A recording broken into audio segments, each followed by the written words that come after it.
Hey guys, tonight we are not scaling treacherous mountains, nor are we charging into glorious battle, nor even unearthing long-lost pirate treasure. Nope. Tonight, we're diving headfirst into the thrilling, pulse-pounding, action-packed world of ancient Sumerian bureaucracy. That's right, you heard me. We're heading back about 5,000 years to the land between the rivers. Mesopotamia, the cradle of civilization, the birthplace of cities, the wheel, and, most importantly for our story, the very first people to complain about their office jobs. We're going to follow the utterly pedestrian, day-to-day grind of a scribe in ancient Sumer. Now, I know what you're thinking. Pedestrian, surely. Ancient scribes were mystical figures, penning epic poems and deciphering secrets of the universe. Oh, well, some of that too. Eventually. But mostly lots and lots of lists, honestly. If you were dropped into a Sumerian scribal school with its notoriously harsh discipline and endless memorization, you probably wouldn't survive this with your sanity. Or your knuckles. Intact. So, before you get comfortable, take a moment to like the video and subscribe, but only if you genuinely enjoy what I do here. Let me know in the comments where you're listening from and what time it is for you. Now, dim the lights. Maybe turn on a fan for that soft background hum, and let's ease into tonight's journey together.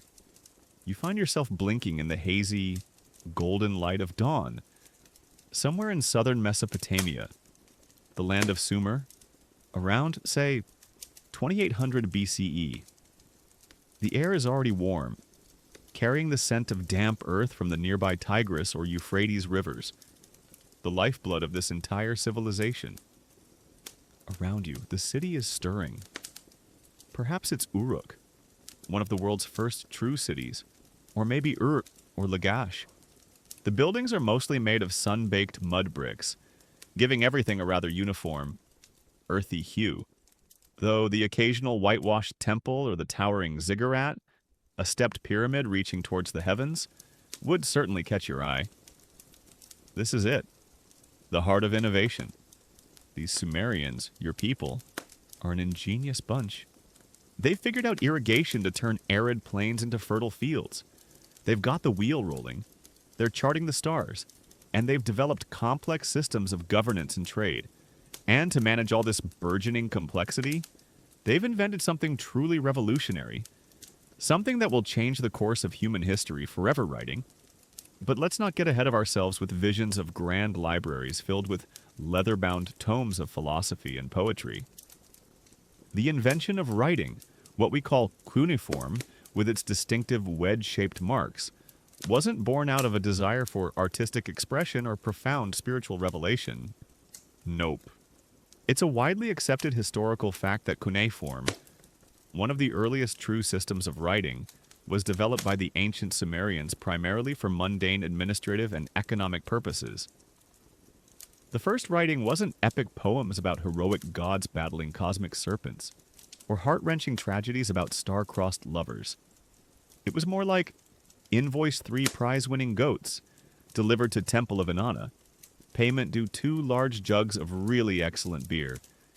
Please note, one goat has a slight limp but is otherwise perfectly acceptable. Don't forget to carry the one. Thrilling stuff. Truly. They needed to keep track of who owned what, who owed what, how much barley was in the temple granary, how many sheep were in the royal flocks, and how many rations were due to the workers digging the latest irrigation canal. It was accounting, pure and simple, that drove this incredible intellectual leap. A quirky little tidbit is that some of the very earliest cuneiform signs were quite literal pictograms. The sign for an ox might look a bit like an ox's head. The sign for barley an ear of grain. Over time, these pictures became more stylized and abstract, evolving into the complex system of wedges that could represent sounds as well as concepts. Now, where do you fit into this picture? You bright-eyed young Sumerian your parents, bless their ambitious hearts, have decided you're not cut out for a life of back-breaking labor in the barley fields under that unforgiving Mesopotamian sun? Nor, perhaps, do they see you as a heroic soldier, Getting poked with pointy bronze things on some dusty battlefield? No, they have a far more cerebral path in mind for you. You, my friend, are destined for the highly respected, intellectually demanding, and let's be brutally honest, often mind-numbingly tedious career of a scribe? A professional list maker?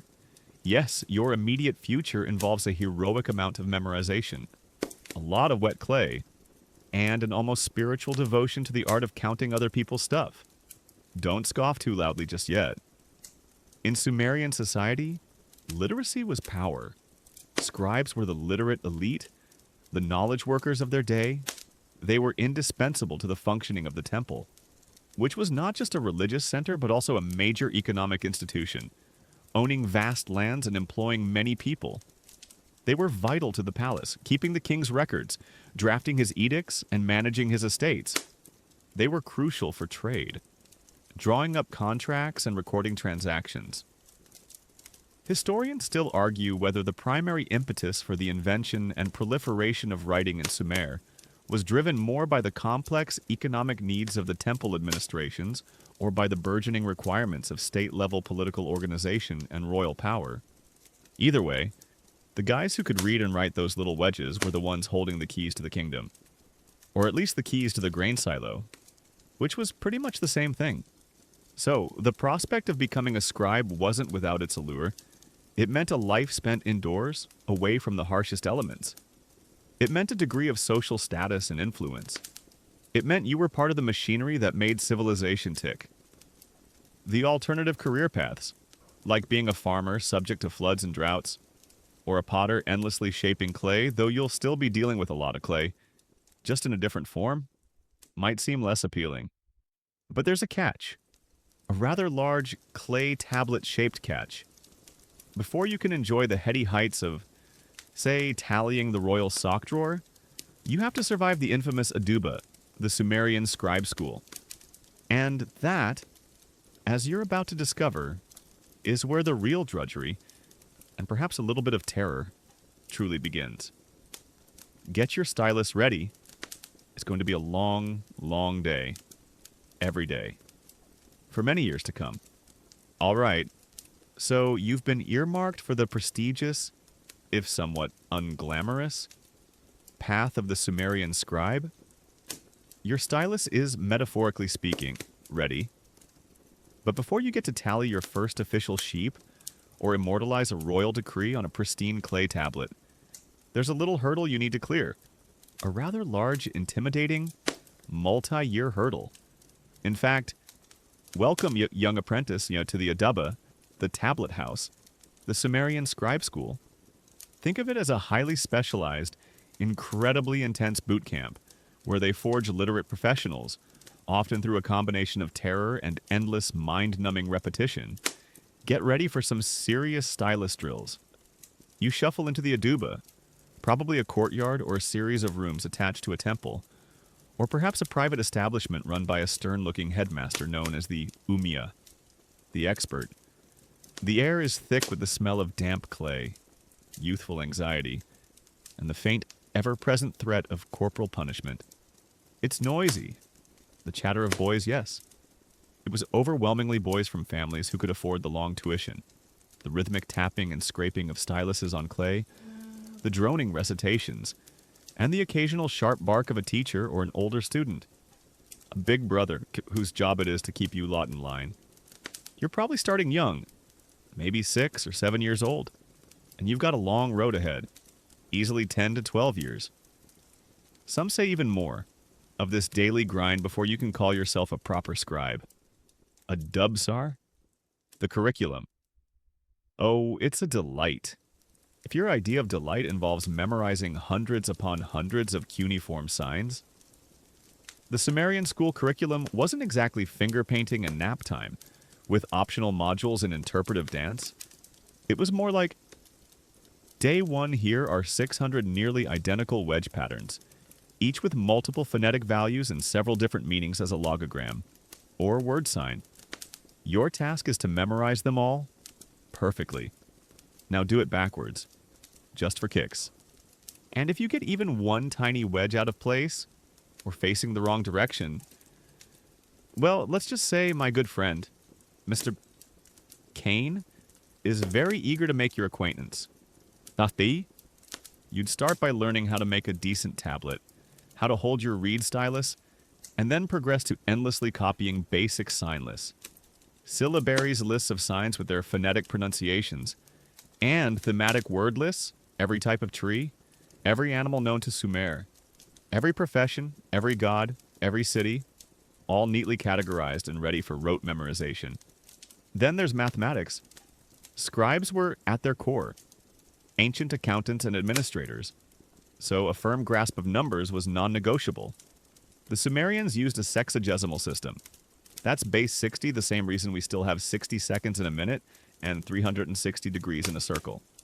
So you'd be learning your multiplication tables up to 60x60, how to calculate areas of irregularly shaped fields for land surveys and tax purposes, volumes of grain in different sized containers, interest rates on loans because debt is as ancient as civilization itself, and how to divide rations fairly amongst a workforce. It's a mainstream historical fact that Sumerian adubas provided rigorous training, not just in literacy, but also in sophisticated mathematics, essential for the administration of their complex society. And just to add another layer of fun, by the time many of our detailed records about Aduba life were written, often during the Old Babylonian period, after Sumerian dominance had waned, the Sumerian language itself was becoming a dead or purely liturgical, scholarly language. Much like Latin in medieval Europe, Akkadian was the everyday spoken tongue for many. So, you, as a student, would not only have to master the fiendishly complex cuneiform script, but you'd also have to learn the grammar, vocabulary, and syntax of Sumerian as a classical language. Imagine having to become fluent in ancient, obscure legalese just so you can write up receipts for barley deliveries. It's like needing a PhD in dead languages to work at a modern convenience store, primarily to ensure the inventory of sugary drinks and questionable hot dogs is perfectly documented. Talk about being overqualified for basic inventory management. Discipline in the Aduba was, to put it mildly, robust.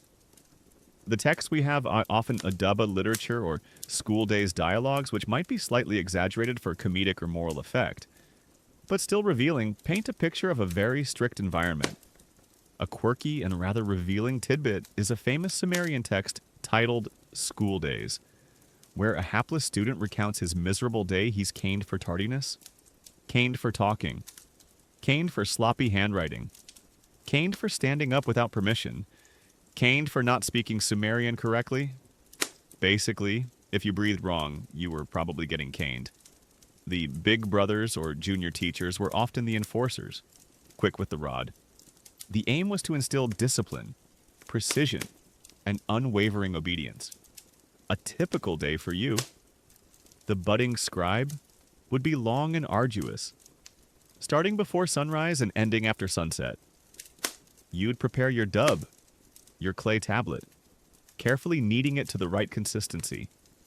You'd spend hours hunched over, painstakingly pressing your stylus into the damp clay, trying to make your wedges neat and uniform, copying lists, model contracts, or proverbs. Lunch, if you were lucky, was a small bundle of food brought from home. The afternoon would bring more copying, more recitation, more mathematics, and the constant, gnawing fear of making an error that would bring the wrath of the Ummiyah or a big brother down upon your unfortunate backside. Historians still argue whether the extremely harsh disciplinary methods, frequently described in Sumerian school texts from Nippur and other sites, were a literal, day-to-day reflection of reality in all Adubas across Sumer, or if these accounts were perhaps somewhat formulaic literary exaggerations designed to emphasize the ideal of strict obedience, diligence, and the inherent suffering required to attain wisdom. Even if exaggerated, it certainly doesn't sound like a walk in the park. But through this grueling, multi-year trial by Clay and Cain, you would slowly, painstakingly, acquire the skills that would set you apart. You would learn the power of the written word, the magic of turning spoken language into enduring marks, the ability to organize, record, and control information. You would emerge if you survived. As a dubsar, a true scribe, ready to take your place in the intricate machinery of Sumerian civilization. Ready for a lifetime of, well, mostly very pedestrian duties. But first, you had to graduate. And that, my friend, was an achievement in itself. So you've made it.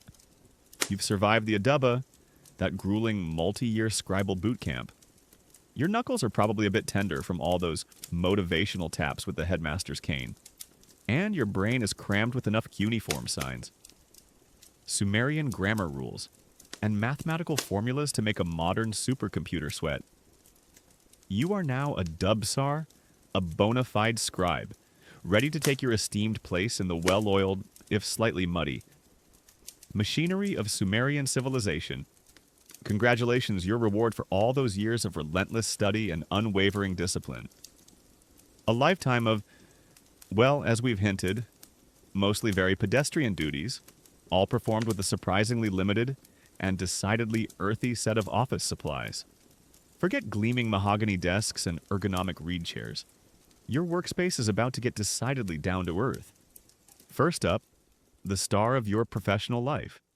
The medium upon which all your hard-earned literacy will be impressed, the humble clay tablet, or dub in Sumerian. This isn't some fancy, imported papyrus from Egypt. That's still a ways off and in a different neighborhood entirely. No, your canvas is good old Mesopotamian mud, sourced from the rich alluvial plains fed by the Tigris and Euphrates rivers. Your first task each morning as a junior scribe, even before you think about fetching the ancient equivalent of coffee for your boss, which, by the way, is still about 4,000 years in the future, so don't hold your breath, is probably tablet preparation.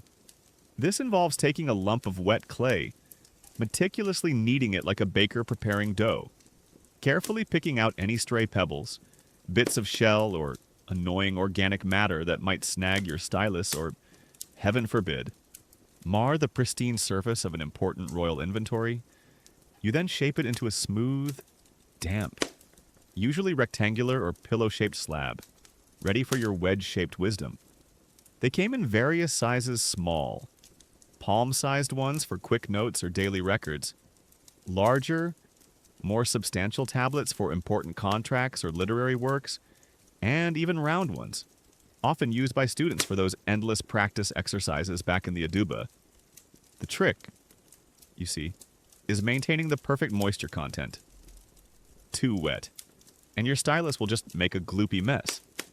Too dry, and you won't be able to impress the cuneiform signs properly, and the tablet might crack as it shrinks.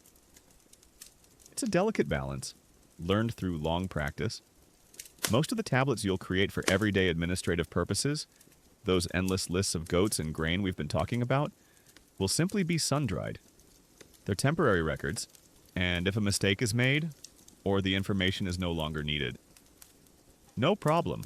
Just dunk that whole clay tablet in a pot of water, let it soften, smush it all up into a ball, and start again. It's like the original Etch-a-Sketch, or a very low-tech Ctrl-Z, but with significantly more responsibility and a much higher chance of getting an earful from your supervisor, if the king's official goat count is still mysteriously off by 3.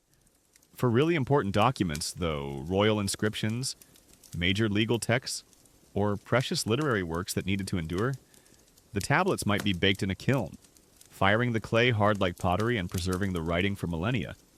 Next, your primary writing instrument, the stylus, or Gidab-ba, which literally means tablet reed. It's a well-established historical fact that Sumerian scribes primarily used styluses fashioned from reeds, likely the common giant reed Arundo donax that grew abundantly along the riverbanks. You'd select a straight, sturdy piece of reed, let it dry, and then carefully cut one end to create a sharp, triangular or wedge-shaped tip. This specific shape was crucial for producing the characteristic cuneiform impressions. You didn't drag the stylus across the clay like a pen. Rather, you pressed the tip into the damp surface at various angles and with varying pressure to create the individual wedges, vertical, horizontal, diagonal, that formed each complex sign. Historians still argue whether most Sumerian scribes typically employed a small arsenal of styluses, each with slightly different tip sizes or shapes for creating various elements of the cuneiform script, and for use on different sized tablets.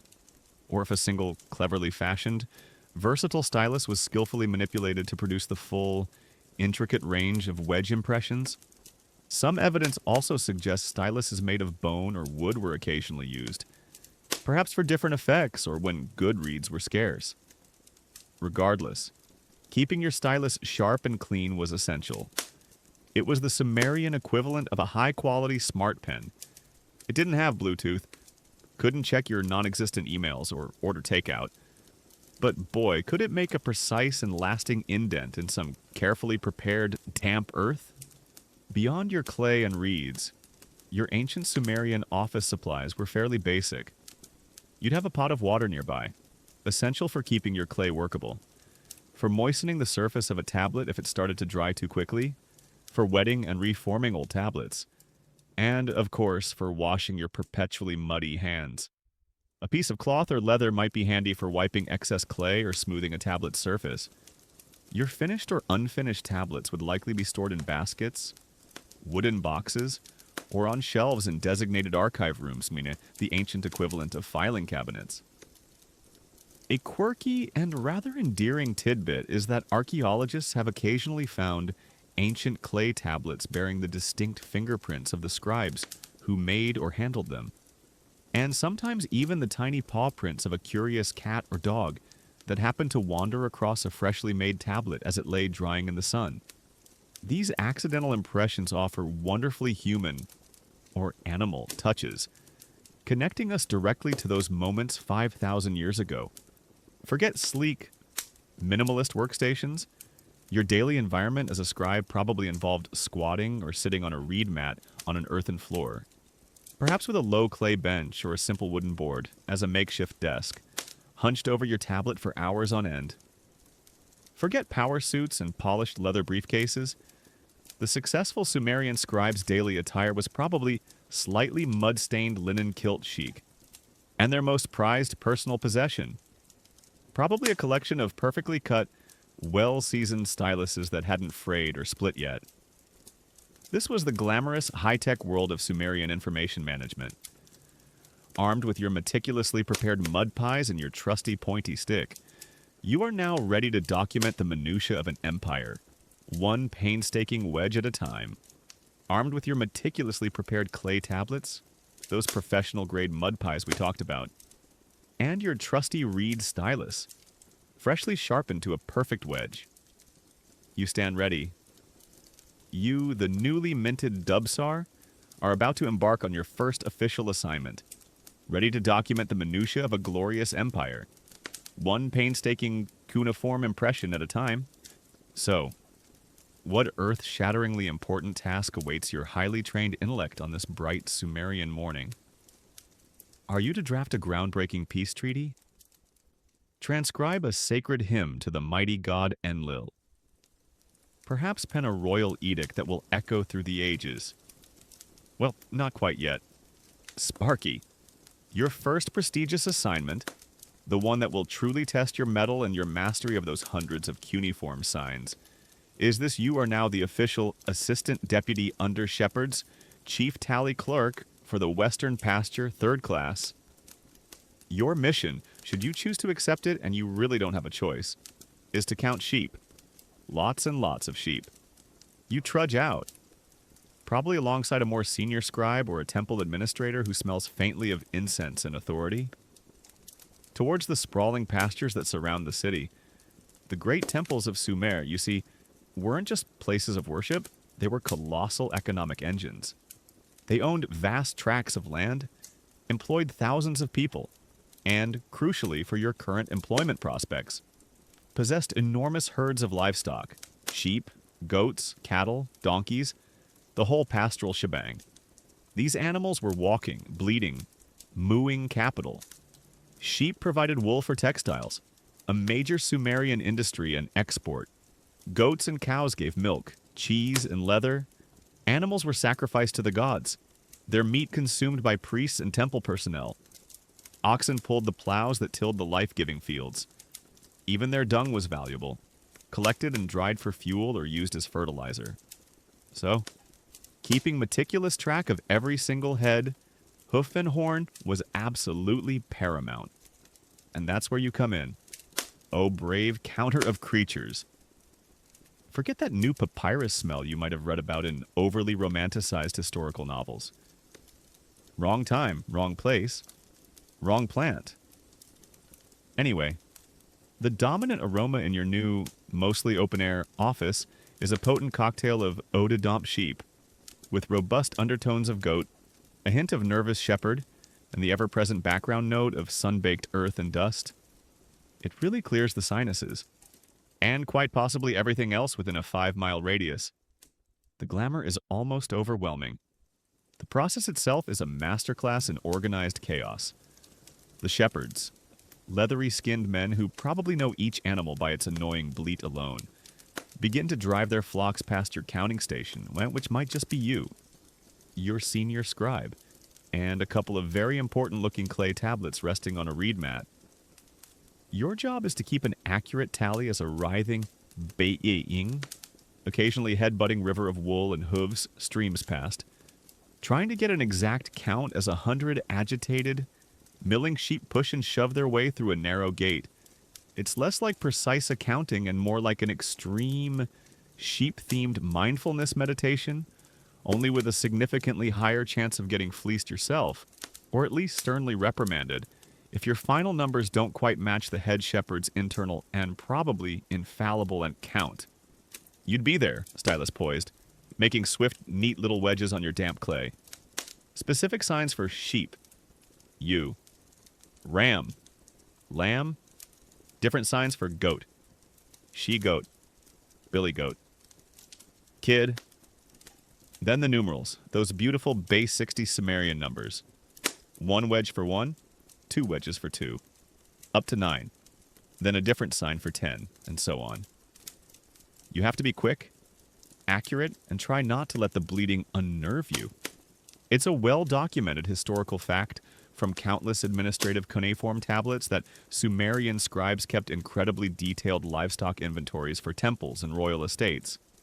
Recording numbers, types, ages, and sometimes even the condition or lineage of animals, highlighting the sophisticated level of economic management on your tablet. You're not just writing lots of sheep. Oh no. It would be more like tablet of the counting of the small cattle belonging to the temple of Nana under the shepherd Urbau.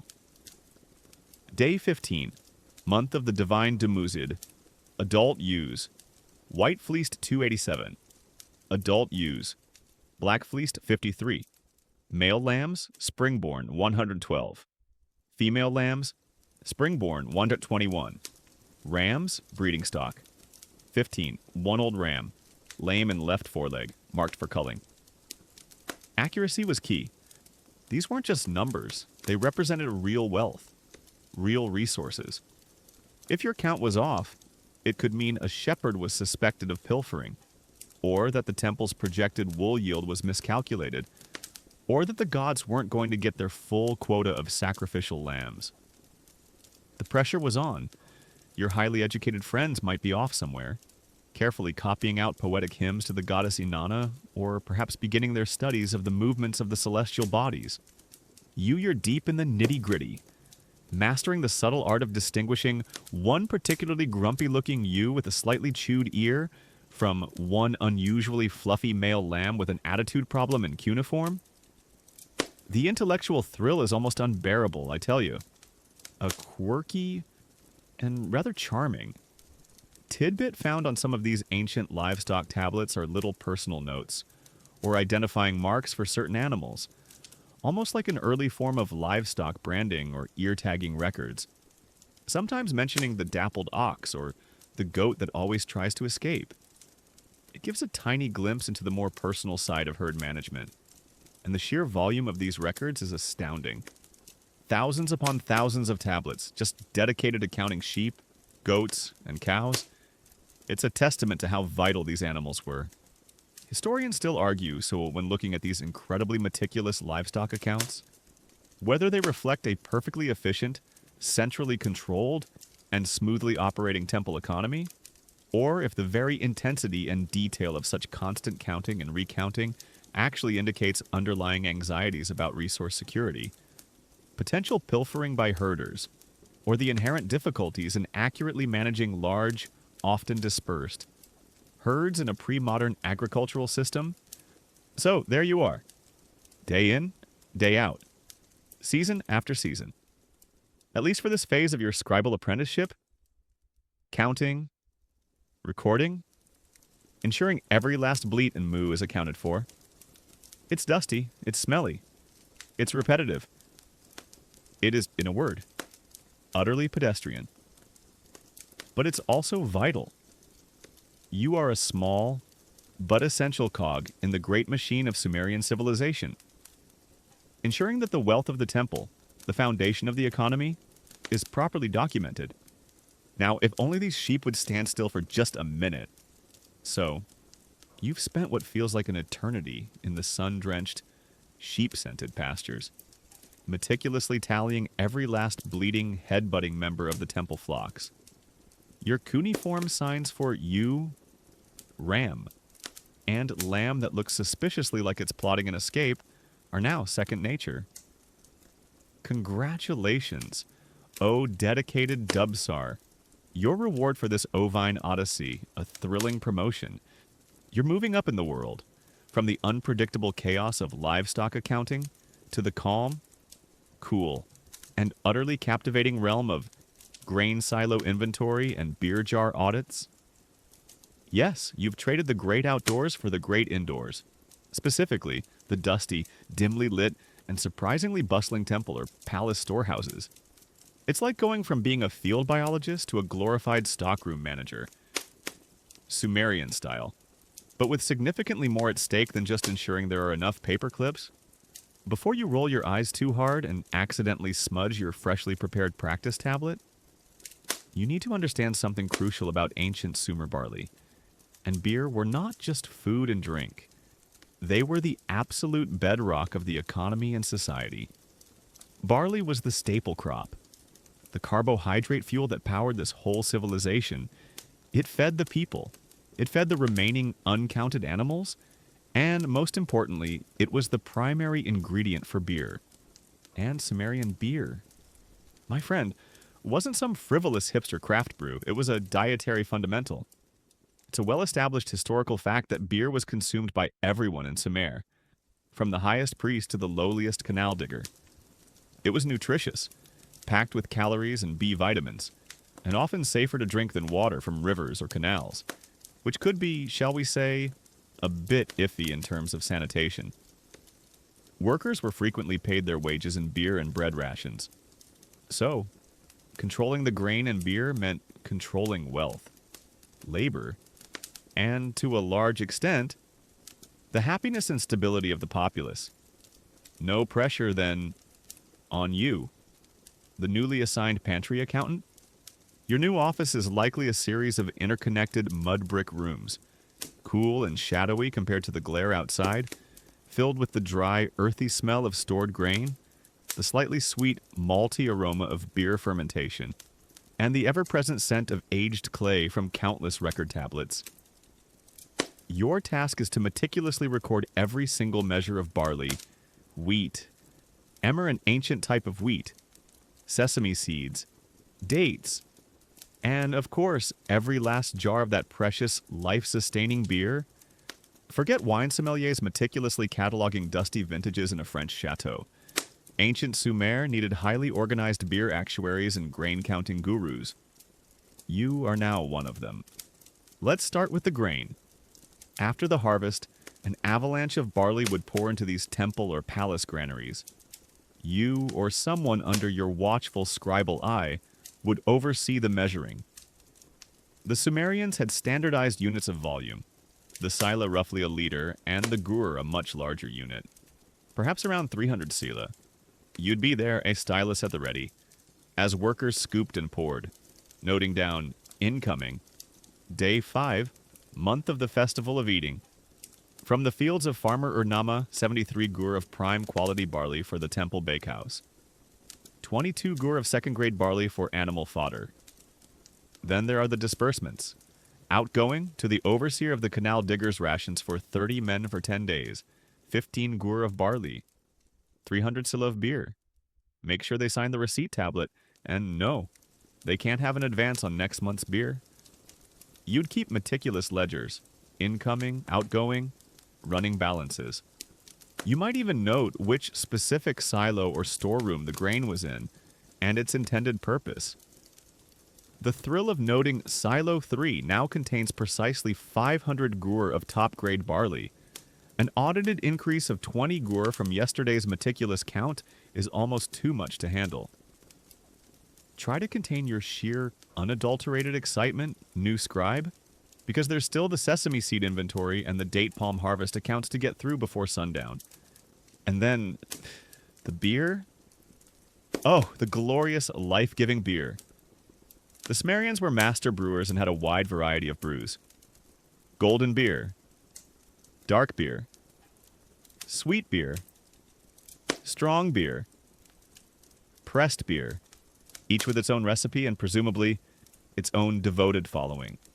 A quirky and rather delightful tidbit is that archaeologists have found cuneiform tablets that appear to contain actual recipes, or at least detailed ingredient lists for different types of Sumerian beer, giving us a tantalizing glimpse into their ancient brewing techniques.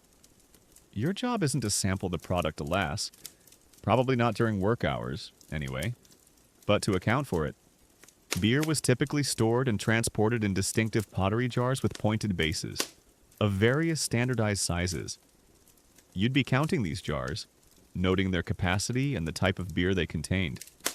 You'd also track the raw ingredients: barley, emmer, dates, perhaps aromatic herbs, allocated to the temple brewers, and then you'd record the expected and actual yield of beer from each brewing cycle. Historians still argue about the exact average nutritional value and general alcoholic strength of typical Sumerian daily consumption beer, while it was undoubtedly a vital source of calories. B vitamins and essential hydration. Its potency compared to many modern brews is a subject of ongoing discussion, and even some fascinating experimental archaeology projects. The sheer monotony of it all must have been staggering at times. Endless columns of names, commodities, and numbers, all painstakingly impressed, wedge by tiny wedge onto damp clay. Received 20 gur of barley from farmer Lugal Ezem, checked for weevils minimal. Disbursed 5 sila of daily bread beer to worker number 37 on the ziggurat restoration project. Over and over and over again. The risk of error was constant, and the pressure for accuracy immense. A misplaced wedge in a number, a miscalculation in a total, could mean someone didn't get their rations, or a brewer was accused of shortchanging the temple. Or, worst of all, the gods didn't receive their proper liquid offerings. After a long day of counting hundreds, perhaps thousands of beer jars, you'd think a hard-working scribe would be the first in line for a refreshing pint at the local Sumerian equivalent of a pub.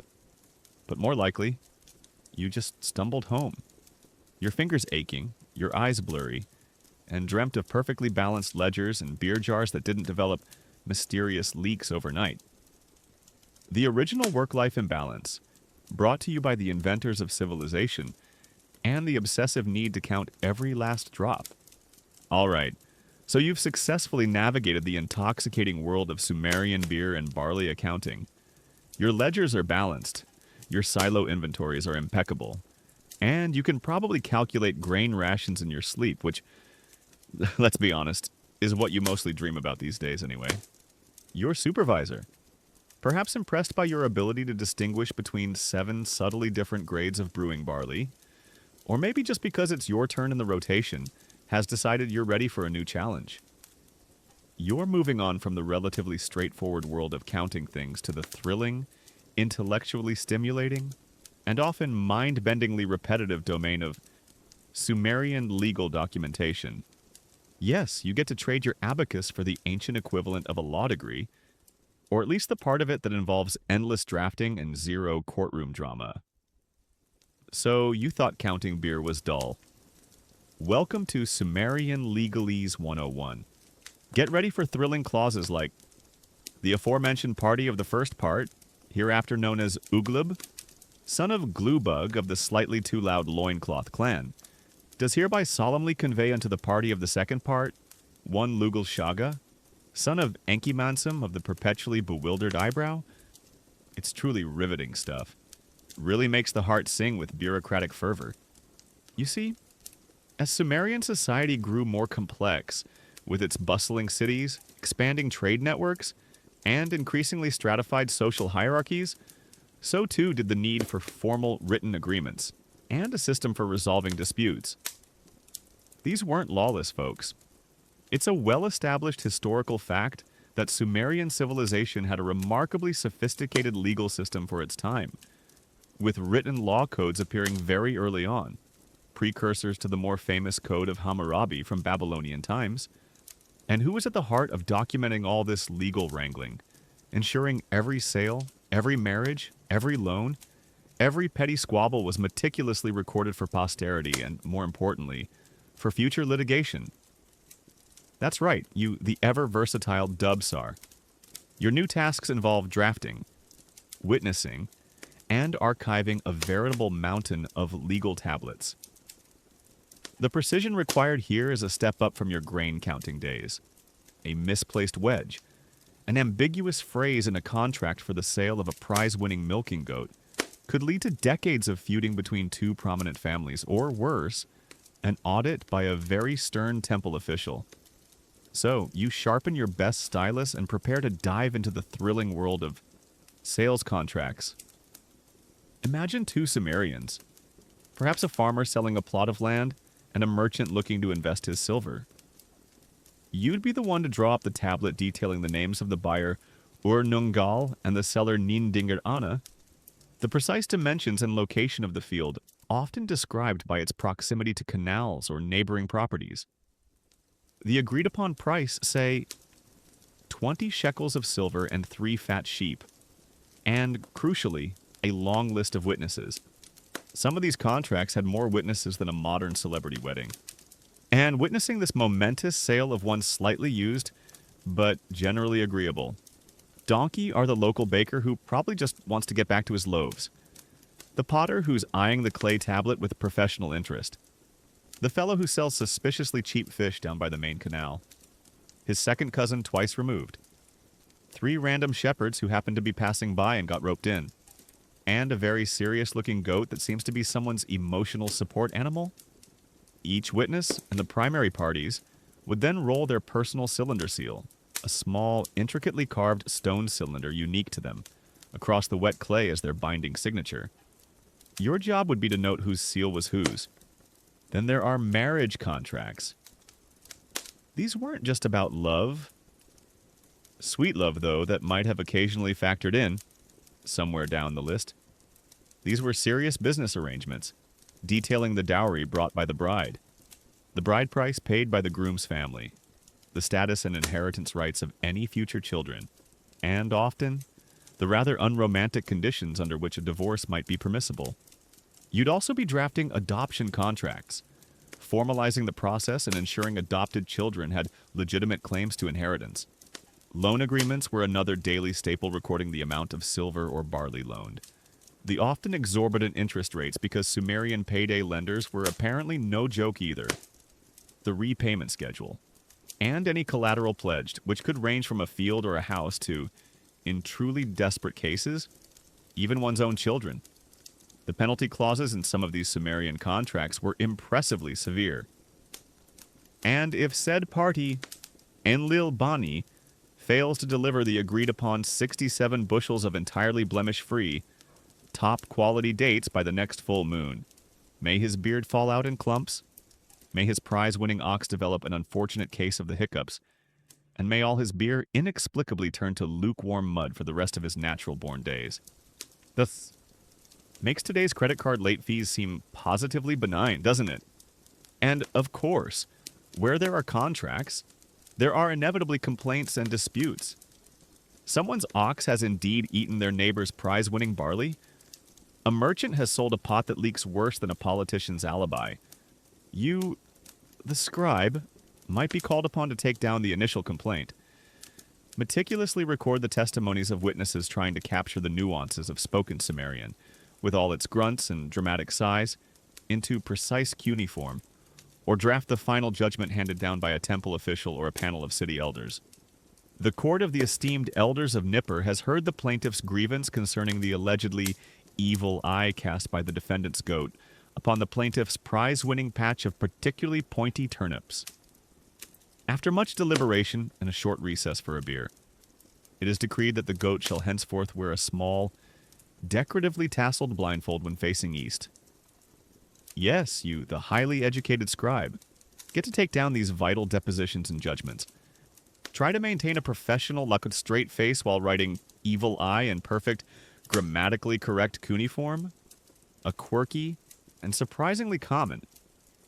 Feature on many of these legal tablets is a lengthy no contest clause where all parties involved, plus all the witnesses, would swear mighty oaths by various powerful gods and by the life of the king never ever to challenge or dispute the terms of the agreement in the future. Often, these oaths came with some rather colorful and imaginative curses laid upon anyone who dared break their word. Historians still argue, when examining the vast archives of these legal documents, about the actual level of practical access to legal recourse for ordinary Sumerian citizens.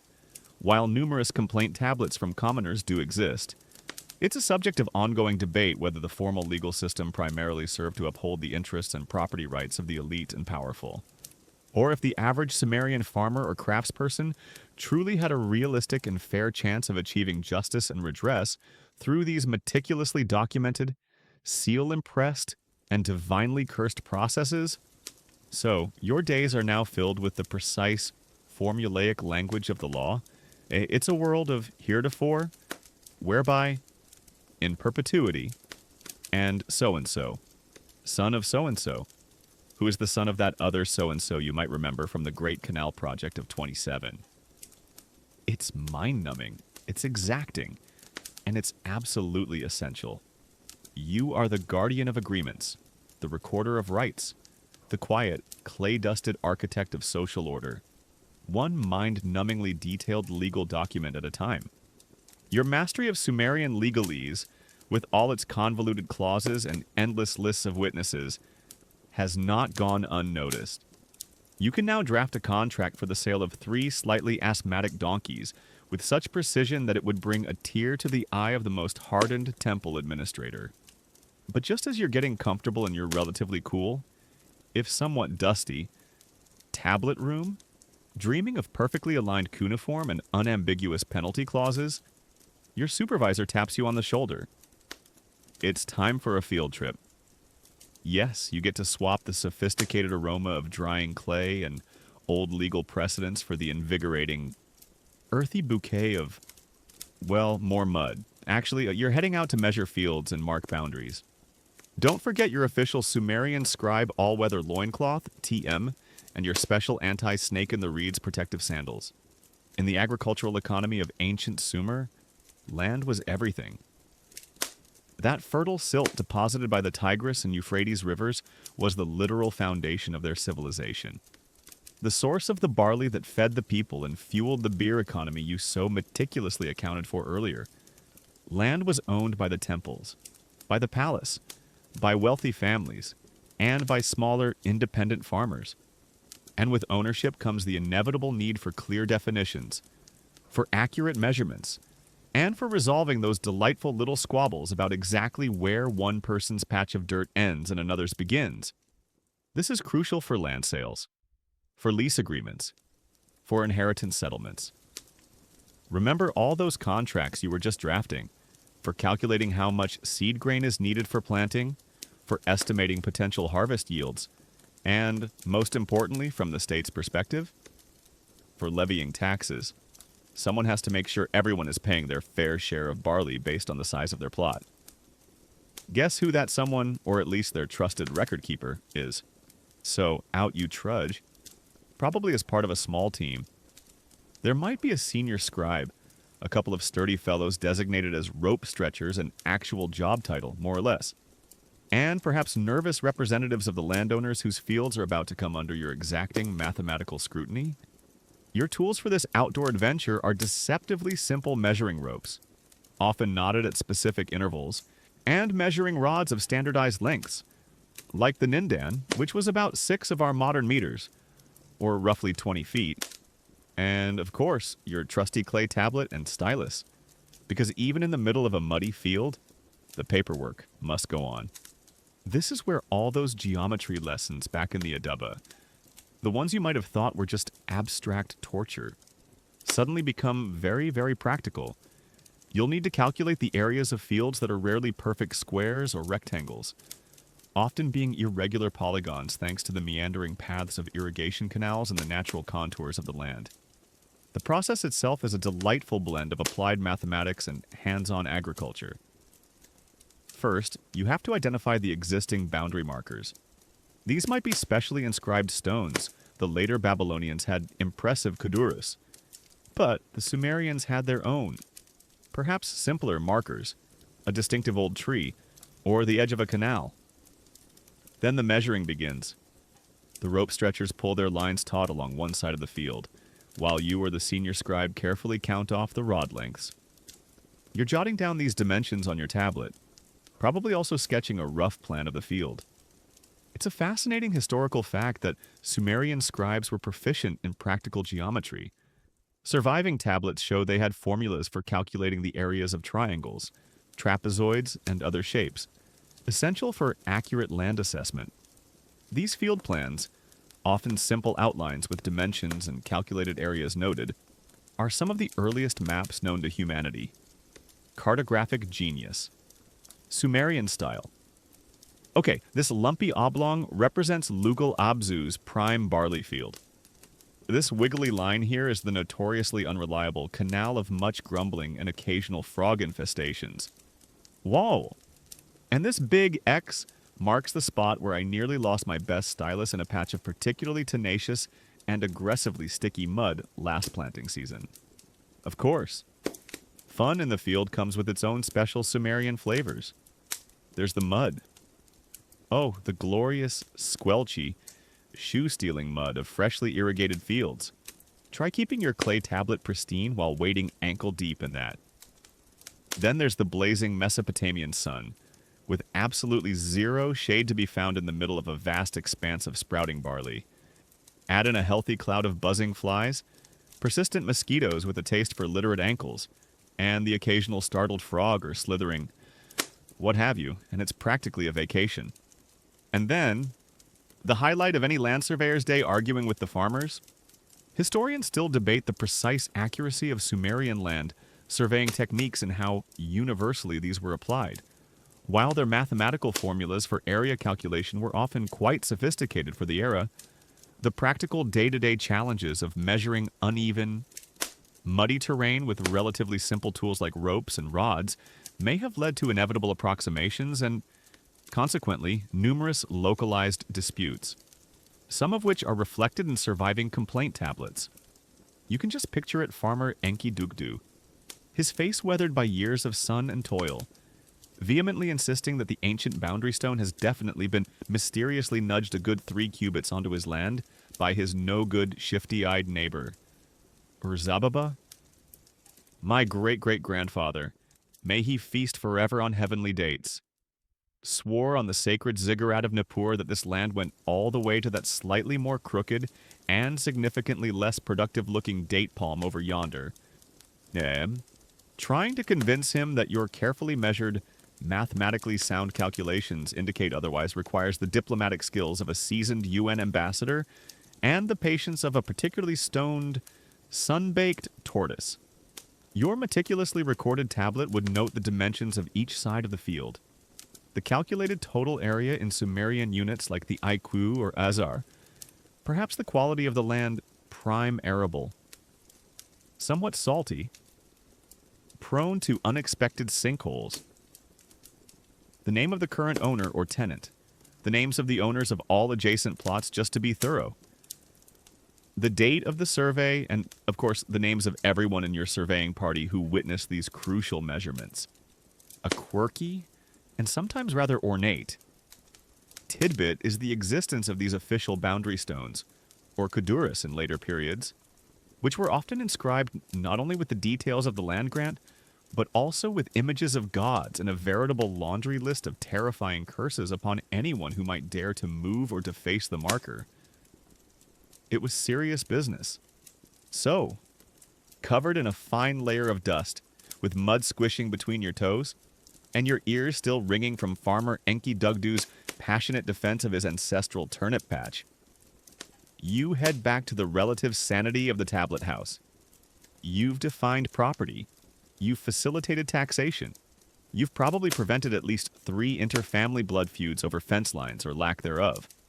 Another utterly pedestrian, yet absolutely vital, day in the life of a Sumerian scribe.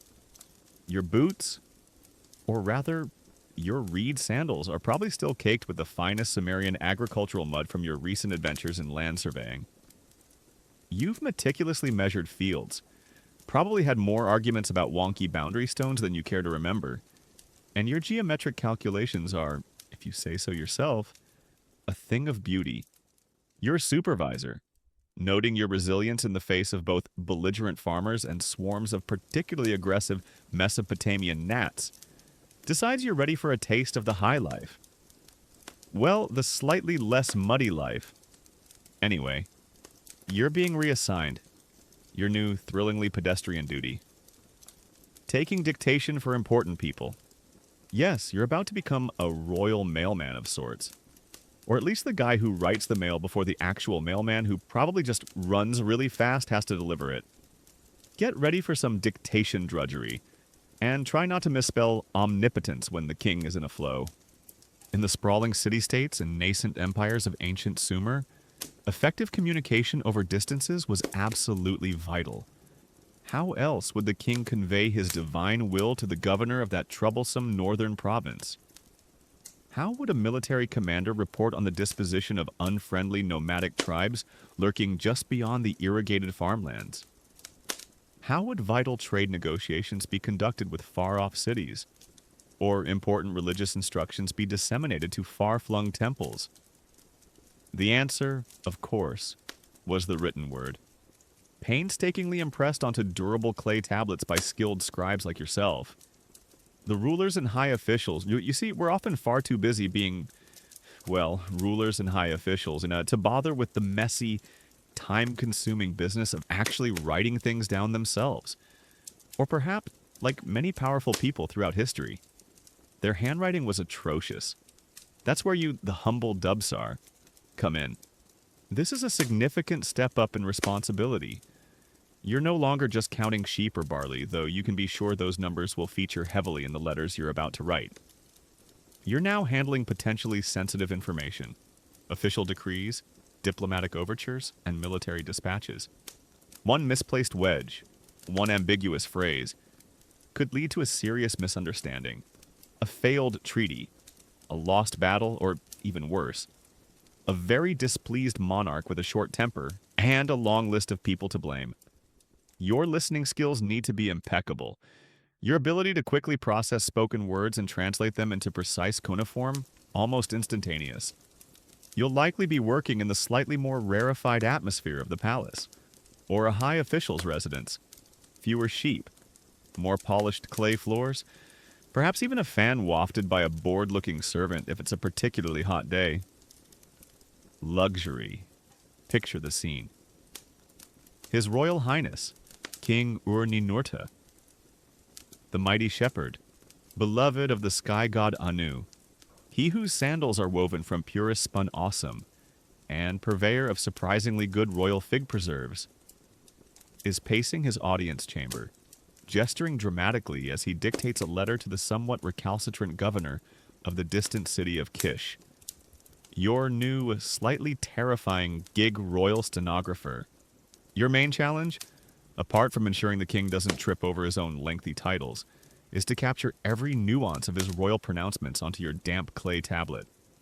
Historians still argue about the exact methods Sumerian scribes employed for taking rapid dictation for these lengthy letters or complex administrative orders, whether they had developed a sophisticated form of cuneiform shorthand, possessed truly prodigious memories allowing for accurate transcription shortly after the dictation, or if the dictation process itself was perhaps slower and more deliberate, with frequent pauses and readbacks than our modern image of rapid-fire stenography might suggest. Whatever the method, it required intense concentration. The language of these official missives was often highly formulaic, especially the openings and closings. To my loyal servant, Lugal Zagazi, governor of my city Nippur, thus speaks your lord, and Merkar, the chosen of Inanna. Or say to my brother, Puzur Asher, king of Marai, that your brother, Shulgi, king of Ur, sends greetings of peace and a small shipment of exceptionally fine, if slightly argumentative, goats. Then would come the elaborate titles, the self-praise of the sender, perhaps a few carefully chosen compliments for the recipient if they were in favor, followed by the actual business at hand. And that business, despite the regal sender, was often still remarkably pedestrian. So the king clears his throat, ready to dictate a message of truly earth-shattering importance to his provincial governor. You lean in, stylus poised, ready to capture wisdom for the ages? Right, says his majesty. First, remind him that the royal chariot, the one with the slightly wobbly left wheel, still needs a new coat of that rather fetching sky blue paint. Second, ask what in the name of all the gods he's doing about that ridiculously overdue tribute of 500 gur of barley. The good stuff. Not that second-rate animal fodder he tried to pass off last season. And third, tell him I'm still waiting, with rapidly diminishing royal patience, for those rather amusing dancing bears he promised for the upcoming spring festival. See to it. Truly, the stuff of empires. Your job is to make all of this sound appropriately regal and utterly non-negotiable. Even the bit about the dancing bears. Taking dictation from a king who's just had a particularly sour fig for breakfast, that's a high-stress occupation. One misplaced wedge in send reinforcements to the western garrison versus send more refreshments to the western garrison could have significant and rather messy consequences. Once the letter was drafted, you'd probably read it back to his lordship for approval. Any corrections would be made carefully, on that still damp clay. Then a neat final copy would be produced. Perhaps even multiple copies if it was a particularly important decree.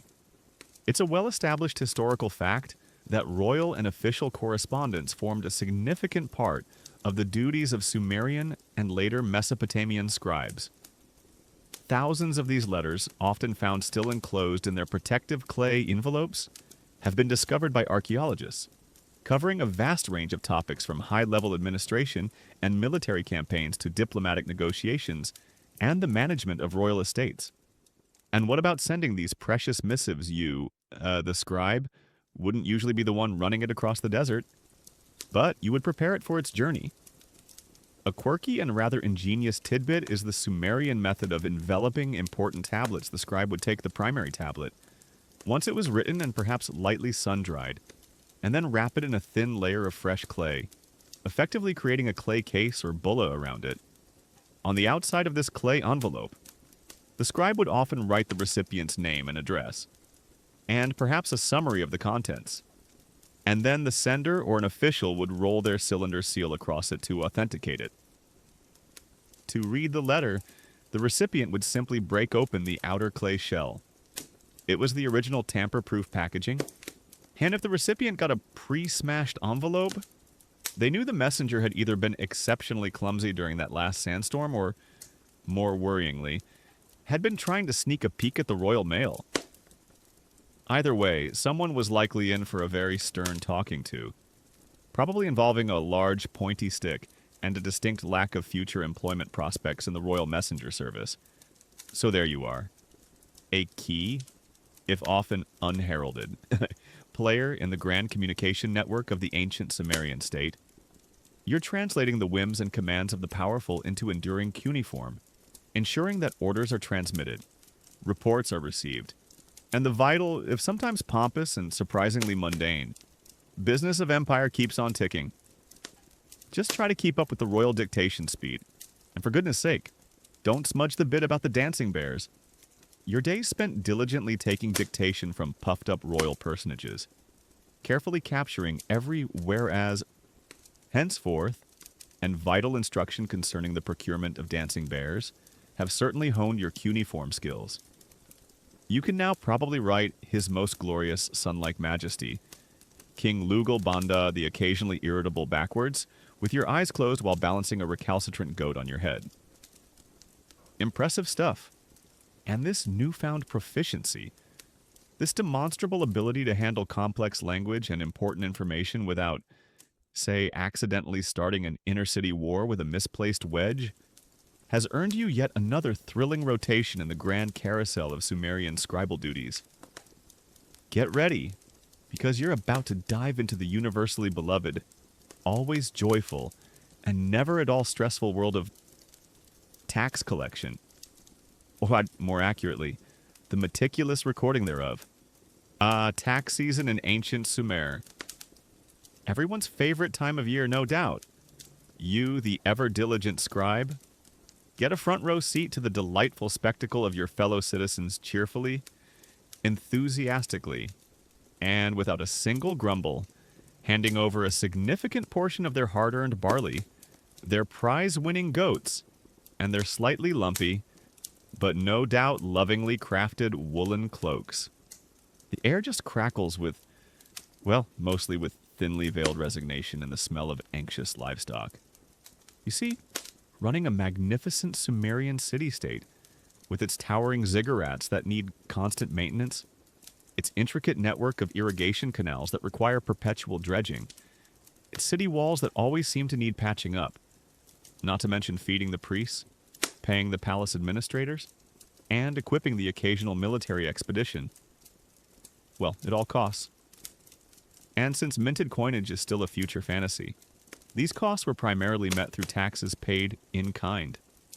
Yeah, that means contributions of actual goods and labor, heaps of barley and wheat, herds of sheep and goats, jugs of sesame oil, bundles of dates, rolls of woolen cloth, pieces of pottery, days of corvée labor working on public projects, and sometimes, for the wealthier folks, bits of silver or other precious metals. Someone had to keep track of all this incoming revenue, ensure everyone paid their due, and issue proof of payment. That someone, my clay-dusted friend, is you. Your role isn't usually to be the muscle, the one actually strong-arming reluctant farmers into parting with their last prize-winning onion. There were other, probably larger and more intimidating officials for that. No, your indispensable role is in the meticulous, painstaking, and utterly crucial business of record-keeping. You're the one with the list. The one who knows what's owed, by whom, and when. You're working closely with the tax assessors, who've used those land survey tablets you might have helped create earlier. Remember those muddy field trips and the livestock census data, your old sheep counting skills coming in handy to determine the tax burden for each household, landholder, or craftsman? This assessment might be a set percentage of their agricultural produce, a specific number of animals per flock, or a quota of manufactured goods. Then comes the collection period. Picture a bustling courtyard, probably near the main temple or a central administrative building. It's a scene of organized chaos. Farmers are arriving with creaking carts laden with sacks of grain. Shepherds are trying to wrangle nervous-looking sheep into designated pens. Merchants are presenting bundles of textiles or pottery. There are probably long queues, a fair bit of grumbling, and maybe even some heated arguments about the quality of the goods being offered, or the fairness of the assessment. And there you are, seated at a low table, your stack of freshly prepared damp clay tablets and your sharpest styluses at the ready, performing the all-important receipt ritual. As each taxpayer presents their dues and they're verified by an overseer who's probably checking for underweight sacks of barley or suspiciously scrawny-looking goats, your job is to create an official receipt on a clay tablet. Your main duty. Churning out these clay receipts like a highly skilled, human-powered 3D printer. One slightly bruised but generally acceptable giant onion for the king's royal larder receipt. Duly impressed. 3 slightly less enthusiastic than previously advertised sheep for the sacred temple of Enki receipt. Complete with divine witness clause, half a vaguely worded promise to contribute 3 days of labor to digging out the silt canal next rainy season. Let me just grab a slightly larger tablet for that one, and perhaps consult with a senior legal scribe about the appropriate penalty clauses for vague labor promises. These receipts were vital. They were the taxpayers' proof that they had met their obligations to the state or temple. A typical tax receipt tablet would meticulously detail the name of the taxpayer, often including their father's name and sometimes their profession or place of residence.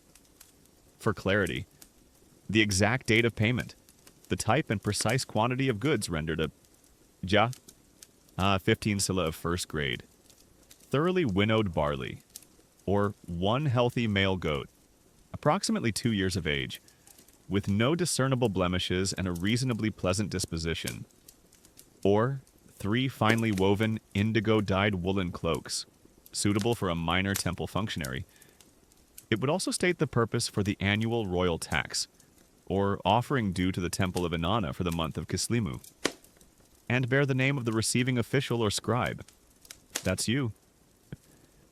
And often, the impression of their cylinder seal as authentication.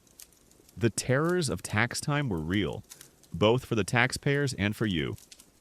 For the populace, there was the constant anxiety of not being able to meet their quota, especially if the harvest had been poor or their flocks had suffered disease. The penalties for non-payment could be severe, hefty fines payable in more goods. Of course, seizure of property, or even being forced into debt servitude or corvée labor, and the tax collectors themselves weren't always known for their gentle bedside manner. For you, the scribe, tax season meant long, incredibly stressful days, dealing with a relentless stream of often disgruntled, sometimes argumentative, and occasionally outright deceitful taxpayers. Historians still argue about the overall fairness and potential oppressiveness of the Sumerian taxation system. While it undoubtedly funded essential public services, infrastructure projects, and the general functioning of the state, the exact burden it placed on individual farmers, artisans, and laborers, particularly during lean times or periods of increased state demands for resources like war campaigns, is a subject of ongoing research and interpretation, often based on administrative records that naturally present the state's perspective. You'd also have to be on the lookout for attempts at evasion or bribery. The excuses for not paying taxes were probably as ancient and varied as taxes themselves. Oh dear, my entire barley crop was eaten by a flock of unusually discerning and highly organized locusts. Or the river god, Enki himself, appeared to me in a dream, floating on a lily pad, and specifically instructed me not to give you my very best prize-winning, milk-producing goat this year. Or a mysterious plague of extreme forgetfulness seems to have afflicted my entire household regarding the exact location of the silver we set aside for the royal levy. You understand? Your job was to remain impassive, stick to the official assessment lists, and accurately record what was actually paid, not what was promised after a lengthy and tearful negotiation involving 3 unrelated anecdotes about a sick aunt. And the work didn't end when the last taxpayer trudged home. Then came the task of managing arrears and delinquencies, meticulously keeping track of who hadn't paid their full due, issuing stern reminder tablets, and recording any penalties applied. It's a fundamental historical fact that taxation, primarily in kind, was a well-established and absolutely essential feature of the economies of Sumerian city-states and later Mesopotamian empires, with scribes playing the critical administrative role in assessing dues, recording payments, issuing receipts, and tracking all outstanding obligations, as evidenced by tens of thousands of surviving cuneiform administrative tablets. A quirky, and sometimes rather specific, tidbit found in some of these ancient tax records includes details on levies for some rather unusual items or activities, such as specific fishing rights in designated canals, fees for the use of a particular temple-owned mill, or even, according to some more debated interpretations, a tax on shadows in certain specific local contexts.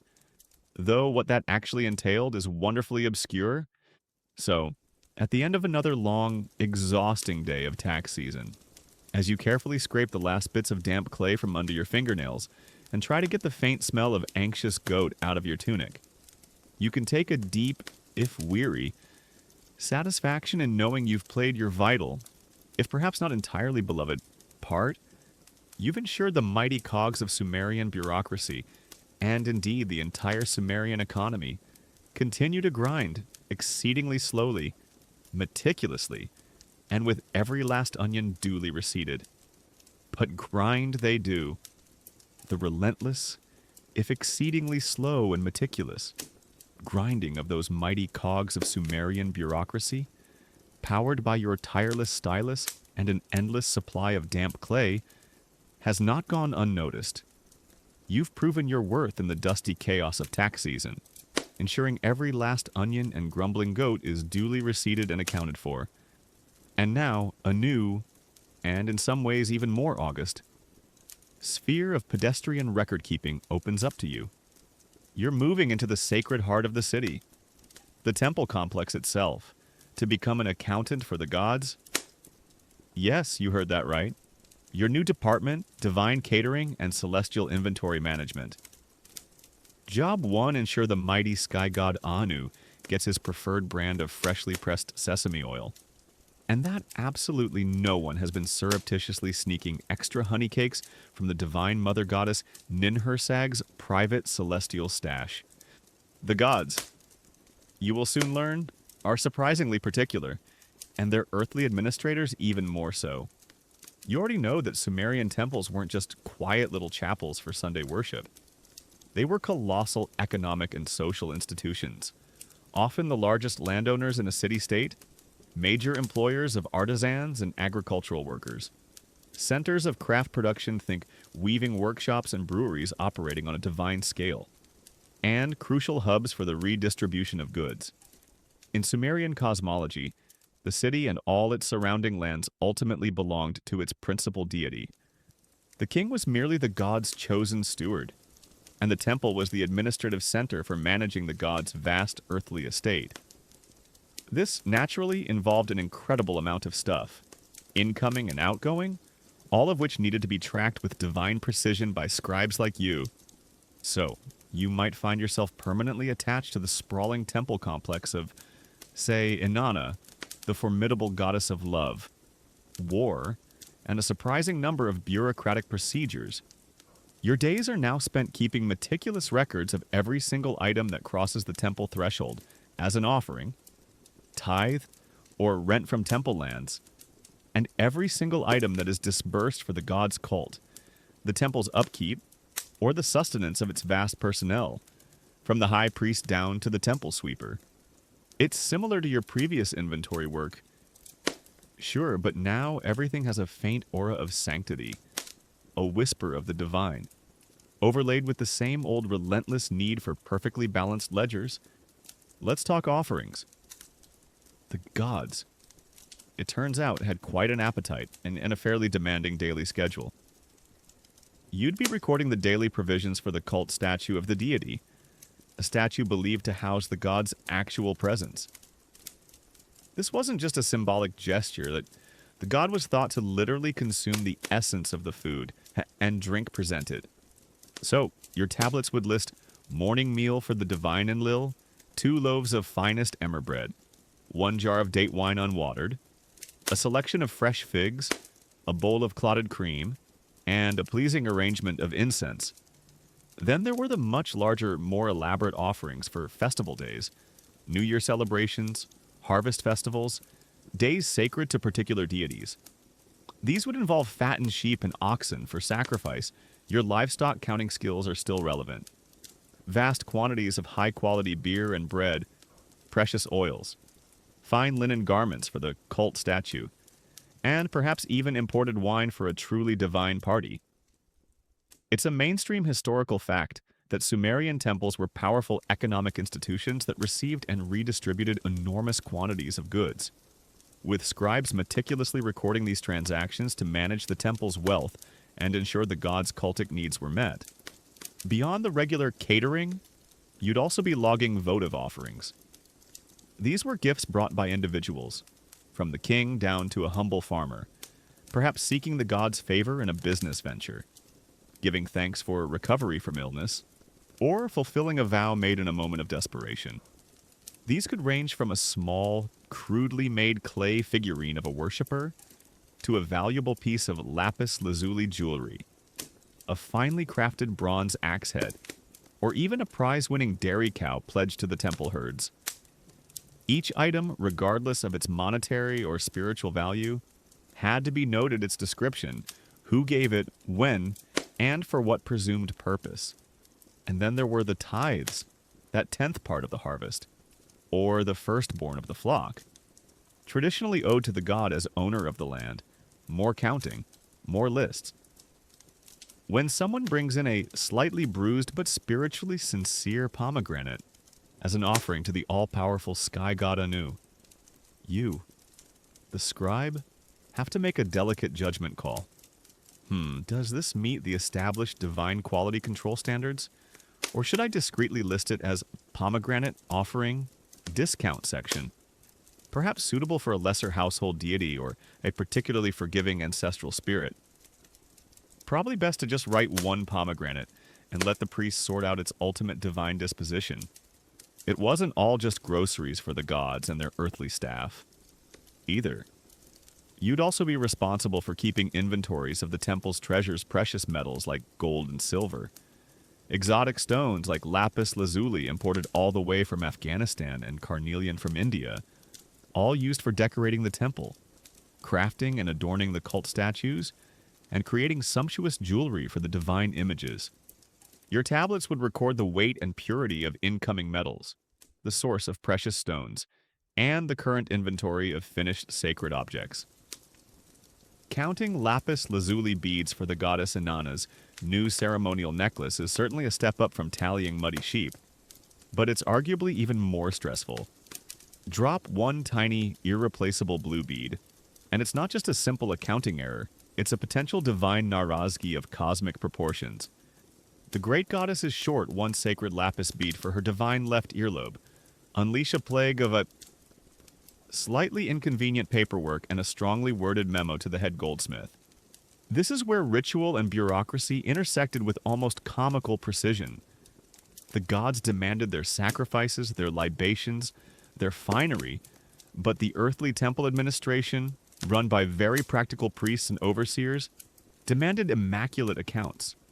A quirky and fascinating tidbit from archaeological finds are tablets that appear to be detailed menus or schedules for the gods' daily meals, listing the exact sequence, types, and quantities of food and drink to be presented at specific times of the day. It's like a divine room service order, set in stone, or rather, clay. Your job was to ensure that what was ritually pledged or divinely decreed was actually delivered to the temple stores, and that it wasn't, shall we say, misappropriated en route or once inside. Pilfering from the temple, especially from the god's personal pantry, was a very serious offense, and your meticulous records were the first line of defense. You suspect the junior lamentation priest has been developing a rather unseemly fondness for the god's finest offering beer again? Your task is to delicately document the alarming discrepancy in the beer jar tally for the 3rd week running, without overtly accusing a supposedly holy man of being a chronic, celestial beverage thief. Time for some very carefully worded, passive-aggressive cuneiform. Historians still argue about the precise nature and theological understanding of the consumption of these myriad offerings by the gods in Sumerian religious belief. Whether the food and drink were thought to be literally physically consumed by the divine presence within the cult statue, if only their spiritual essence or aroma was absorbed, or if the entire process was primarily a symbolic act of devotion and sustenance, with the bulk of the material goods then being redistributed to the temple staff, other dependents, and perhaps even the wider community during festivals. Whatever the theological nuances, from your perspective as a scribe, it all boiled down to the same thing: more stuff to count, more lists to make, more tablets to file.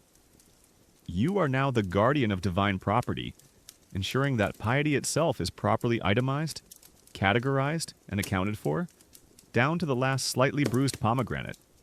Your days spent as a meticulous guardian of divine property, ensuring every sacrificial goat and every slightly bruised pomegranate offered to the gods is perfectly itemized, have given you a certain gravitas.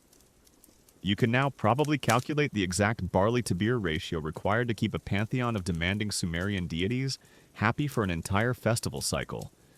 But surely, you think, as you carefully file away another tablet detailing three slightly singed but spiritually potent sheep livers for divinatory purposes, surely there must be more to a scribe's life than just endless lists of celestial groceries and divine tax returns. Is there no room for literature, for poetry, for wisdom that doesn't involve interest rates on barley loans? Well, yes, occasionally, but don't get too excited just yet. While you might get a delightful break from pure accounting, the utterly pedestrian often finds a way to seep into even the loftiest of literary endeavors. You see, advanced scribes, particularly those working within major temple complexes or royal palaces, were indeed the custodians of Sumer's burgeoning literary heritage. This was part of what you were trained for in the more advanced stages of your Aduba education, painstakingly copying out model texts, not just for handwriting practice, but to absorb their content and ensure their preservation. So, on a good day, a really good day, you might be tasked with something other than counting how many jars of beer are owed to the part-time temple doorkeeper. You might actually get to work with words that tell stories. Okay, scribe. Good news. Today you're not counting onions, nor are you auditing the divine fig Newton supply today. You have been entrusted with the profound honor of copying out the Epic of Lugal Banda and the Flight of the Anzu Bird. Thrilling, right? This is your chance to engage with tales of heroic kings, monstrous demon birds, and the very foundations of your culture. The bad news. It's approximately 900 lines long. Every single wedge needs to be perfect. And if you accidentally smudge a single divine epithet or misspell the name of a minor god's third favorite chariot horse, the head priest will most likely use your immortal soul to predict next year's barley prices. No pressure. The range of literary works you might encounter is fascinating. There are the myths and epics, telling the stories of the gods and goddesses, their quarrels, their love affairs, their creation of the world and humankind. You might copy hymns and prayers dedicated to Inanna, Enlil, Enki, or Nana, texts that would be chanted in solemn temple rituals. Then there's wisdom literature, collections of proverbs, fables, dialogues offering moral instruction, and practical advice for living a good Sumerian life.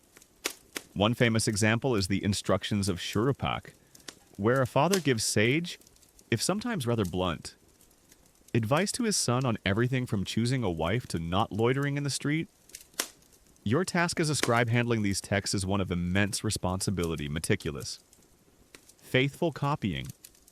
You're not generally the author here, not in the modern sense of creative genius spinning tales from whole cloth.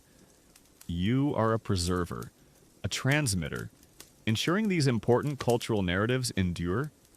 It's a core historical fact that Sumerian scribes were responsible for copying and thus preserving a rich body of literary texts, including early versions of myths like the Gilgamesh cycle, intricate hymns, and collections of proverbs, which provide invaluable insights into Sumerian religion, ethics, and worldview. Though these literary tablets represent a significantly smaller fraction of surviving cuneiform documents, compared to the overwhelming number of economic and administrative records. And here's where the pedestrian often meets the profound. Even when you're copying the Epic of Gilgamesh and the Bull of Heaven, the physical act is still one of careful, repetitive labor. You're still hunched over your clay, stylus in hand, ensuring each wedge is precise. And some of what passed for literature or advanced learning texts still had a distinctively list-like quality. You might find yourself copying out long god lists, basically a divine who's who. Lists of cities, lists of professions, lists of trees, lists of birds, all part of the encyclopedic effort to categorize and understand the world. But still, at heart, lists.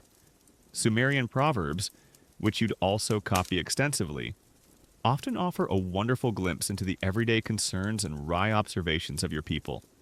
They could be surprisingly down to earth and even cynical.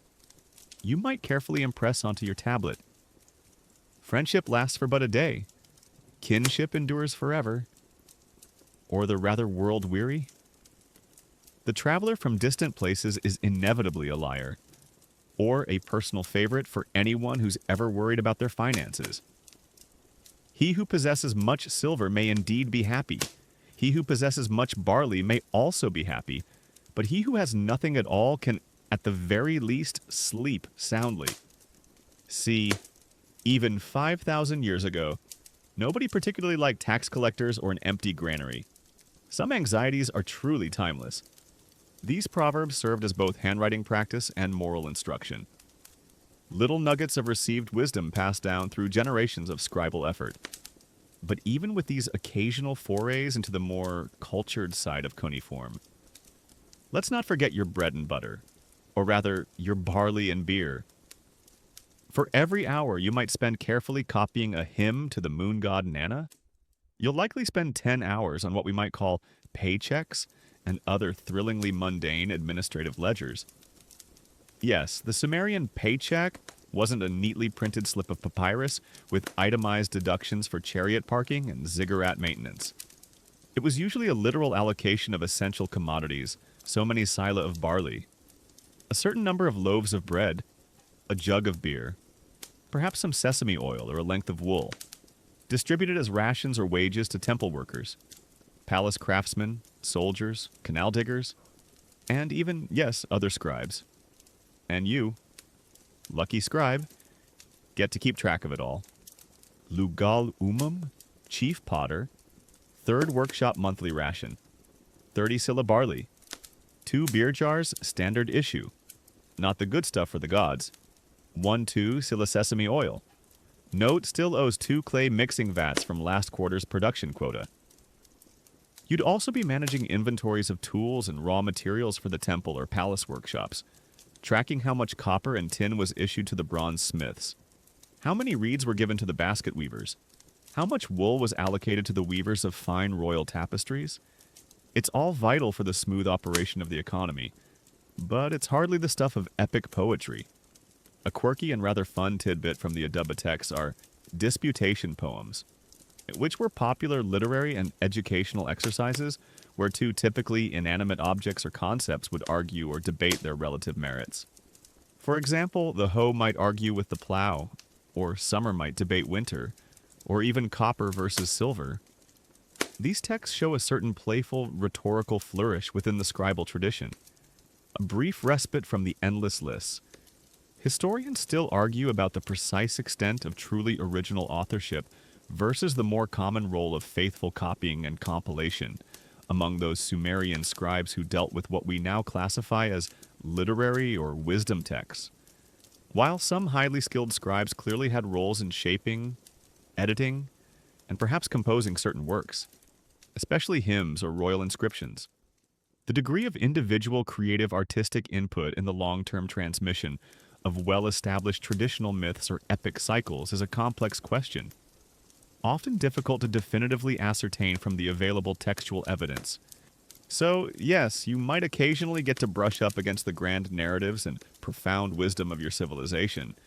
You might even, if you're very skilled and very lucky, contribute to the preservation of a story that will echo for millennia. But for the most part, your stylus is still dancing to the rhythm of rations, receipts, and ridiculously detailed records of who paid whom for what, and whether they still owe a half measure of slightly bruised dates. The literary life is a nice diversion, but the ledgers, as always, are calling. The ledgers, as you've so acutely discovered, are indeed always calling. Whether you're meticulously copying an ancient proverb about the perils of trusting a man with overly shifty eyebrows, or diligently itemizing the monthly beer rations for the royal guard, the fundamental task remains making precise, accurate marks on damp clay. But here's a little secret. Whispered down through 5 millennia of bureaucratic toil, even the most highly skilled, eagle-eyed, A decade in the Adaba and all I got was this lousy, stylus Sumerian scribe makes mistakes. Yes, even you, paragon of cuneiform calligraphy, will occasionally misplace a wedge, skip a line, or accidentally tally the king's prize-winning bull as one surprisingly large and rather grumpy hamster. It happens. And when it does, you enter the thrilling, often exasperating, world of ancient Sumerian error correction, a process filled with potential misery and the ever-present risk of a full-blown correction calamity. Now, thankfully, working with wet clay does offer certain advantages over, say, chiseling your grocery list into solid granite. If you catch your blunder while the tablet is still nicely moist and pliable, you have a few undo options at your disposal. For a minor slip-up, a single wedge gone astray, a slightly wobbly line, you might be able to gently smooth over the offending mark with your thumb or the flat end of your stylus, effectively erasing it back into the damp clay. Or perhaps a quick dab with a moist piece of cloth could delicately wipe away a small smudge or an errant sign. If you're really neat and there's a bit of space, you might even attempt to carefully overwrite or re-impress the correct sign directly on top of the flawed one. Though this requires a steady hand and a prayer to Nabu, the god of scribes, that you don't make it look even worse. But what if it's a bigger boo-boo? What if you've managed to write an entire line about the vital importance of sacrificing 6 slightly soggy socks to the great god Enlil when the priest distinctly dictated 6 fattened oxen? The theological implications alone are enough to make your stylus tremble in such cases. You might have to resort to more drastic measures. You could try carefully scraping off the entire offending section of text with a flat tool, then re-smoothing that patch of clay to create a fresh surface. This is tricky. It's hard to get it perfectly level with the rest of the tablet. And your new text might look a bit like a hastily applied cuneiform sticking plaster. And then there's the nuclear option, the Ctrl-Alt-Delete of the ancient Sumerian IT department, if the mistakes are too numerous. Or the clay has started to dry unevenly. Or you've just had one of those days where every wedge seems to be conspiring against you. You might have to accept defeat. You take your beautifully inscribed, half-finished royal tax summary, the one detailing exactly how many bushels of barley every citizen from Nippur to Erdu owes the palace. Realize you've accidentally used the sign for impending doom instead of due date, and with a sigh that could probably dry out 3 lesser, more accurately inscribed tablets. You just smush the whole thing back into a sad, undifferentiated lump of mud. All that work, gone. Time to re-knead, reshape, and start all over again. This was probably a daily occurrence for students back in the Adaba, but for a professional scribe working on an important official document, it's a deeply frustrating setback. The real misery begins if an error isn't caught while the clay is still wet, or, gods forbid, if a mistake makes it onto a tablet that gets baked in a kiln for permanent archiving. It's a fundamental historical fact of cuneiform writing that while wet clay offered considerable flexibility for correction, once a tablet was sun-dried to a leathery hardness, or worse, kiln-fired to a ceramic permanence, errors became vastly more difficult, if not impossible, to rectify cleanly. A typo on a sun-dried administrative tablet listing daily beer rations might just cause some temporary confusion, or a minor grumble from a thirsty worker. But a typo on a kiln-baked royal decree, a legal contract setting out the terms of a major land sale, or an international treaty, that's not just a mistake. That's a permanent wedge-shaped monument to your momentary lapse in concentration, preserved for all eternity. Or at least until some future archaeologist digs it up and writes a very critical paper about your sloppy Sumerian syntax. No pressure at all. You might try to scratch out the offending sign on a dried tablet, or add a tiny interlinear note, but it would always look like a clumsy afterthought. The consequences for significant, uncorrected errors could range from a stern reprimand from your senior scribe or the temple overseer, to a loss of professional face, or the sheer soul-crushing misery of having to painstakingly redo an entire complex document from scratch. Probably while your supervisor glares at you with an expression that clearly says, "This is why we can't have nice clay things." Historians still argue about the typical error rates found in different genres of cuneiform texts, and what the precise social or professional consequences were for scribes who made significant or repeated mistakes in crucial official, administrative, legal, or royal documents. Beyond simple verbal rebukes or the onerous task of redoing the tablet, direct evidence for, say, a scribe being publicly flogged for a critical typo on a finished royal edict is less clear-cut than the evidence for canings of students in the Adaba, but the fear of severe repercussions for high-stakes errors would undoubtedly have been a constant companion. To avoid these correction calamities, you'd employ every trick in the scribal handbook, meticulous checking and double-checking of your work, carefully reading back dictated text to the speaker, relying on established legal and administrative formulae to reduce the chance of novel composition errors, ensuring you had the best possible lighting, often a challenge in those ancient, window-poor mud brick buildings, and just trying, through sheer force of will, to maintain unwavering focus despite the often mind-numbingly monotonous nature of the task at hand. A quirky and very human tidbit seen on some cuneiform tablets is the presence of palimpsests, where an older text has been imperfectly erased by wetting and smoothing the surface, and a new text has then been written over it, with faint, ghostly traces of the original sign still visible underneath. This suggests that good quality clay or prepared tablets were sometimes precious resources, not to be wasted even if the first attempted inscription went a bit pear-shaped. So, you learn the painful art of the clay correction. Your thumb becomes your most trusted eraser, a damp cloth, your best friend for minor smudges, and the ability to completely reform a disastrous tablet into a fresh, blank slate becomes a depressing but necessary skill. It's all part of the daily grind, the constant dance between the desire for perfect, enduring records and the ever-present human and scribal capacity for making a complete and utter mess of things. That moment when you try to fix one tiny, infinitesimally small, misplaced wedge with the tip of your stylus, and your hand slips just a fraction, and suddenly your previously elegant line of cuneiform looks like a flock of terrified, ink-dipped chickens has stampeded through a particularly viscous mud puddle? That, my friend, is when you might genuinely start to contemplate a career change. Maybe professional ziggurat window washer isn't so bad after all. At least the view is better. That soul-crushing moment when your beautifully inscribed clay tablet, destined for the royal archives, transforms before your very eyes into an unholy mess of smudged cuneiform, resembling nothing more than a flock of agitated chickens wading through a particularly viscous mud puddle. Yes, that's enough to make anyone contemplate a dramatic career change.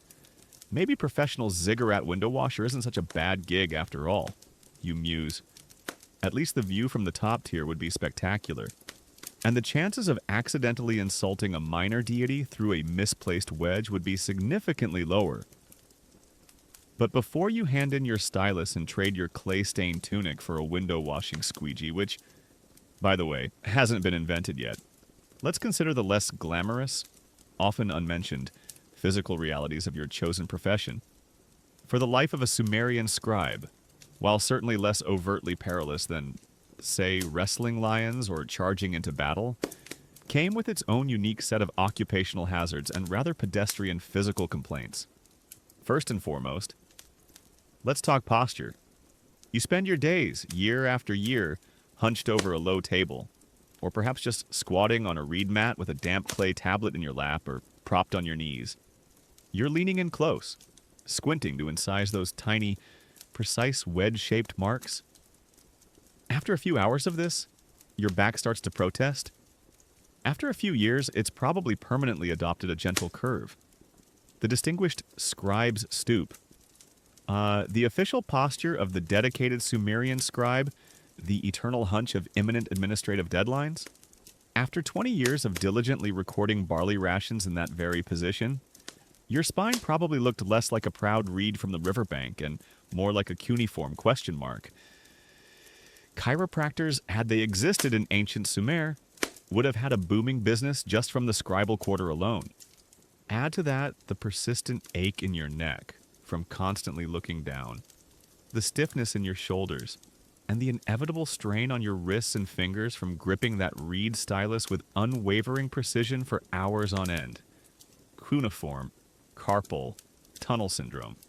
It was probably a thing, even if they didn't have a fancy name for it. Then there's the eye strain. Your office. Be it a room in the temple complex or a corner of a bustling administrative building, isn't exactly flooded with natural light. Windows in those thick mud brick walls were often small, high openings, more for ventilation than illumination. Your primary light source for much of the day, especially during the dimmer hours or if you were working deep within a larger building, would be the flickering, smoky flame of a sesame oil lamp.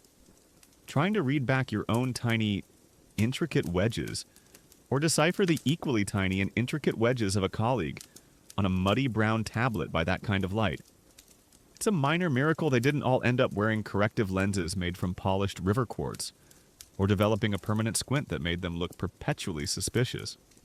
Is that the cuneiform sign for goat? You'd mutter, peering closely.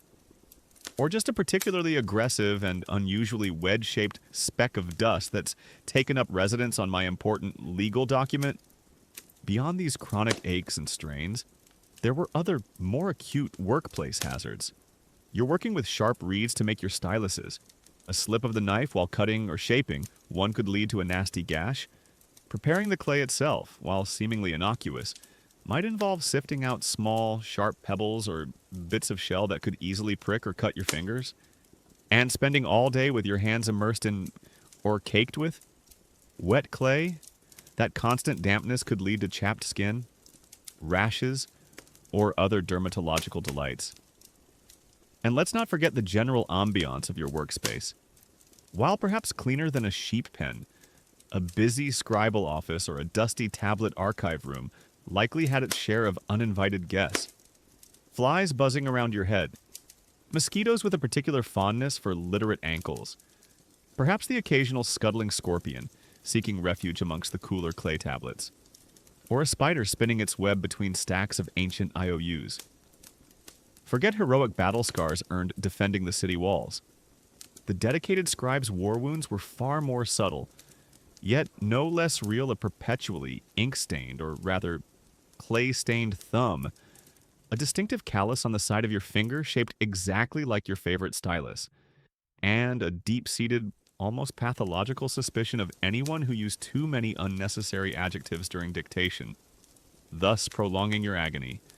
Your diet and lifestyle, while generally better than that of a manual laborer, you were, after all, a part of the literate elite, receiving regular rations of barley, bread, beer, and oil also had potential long-term health implications.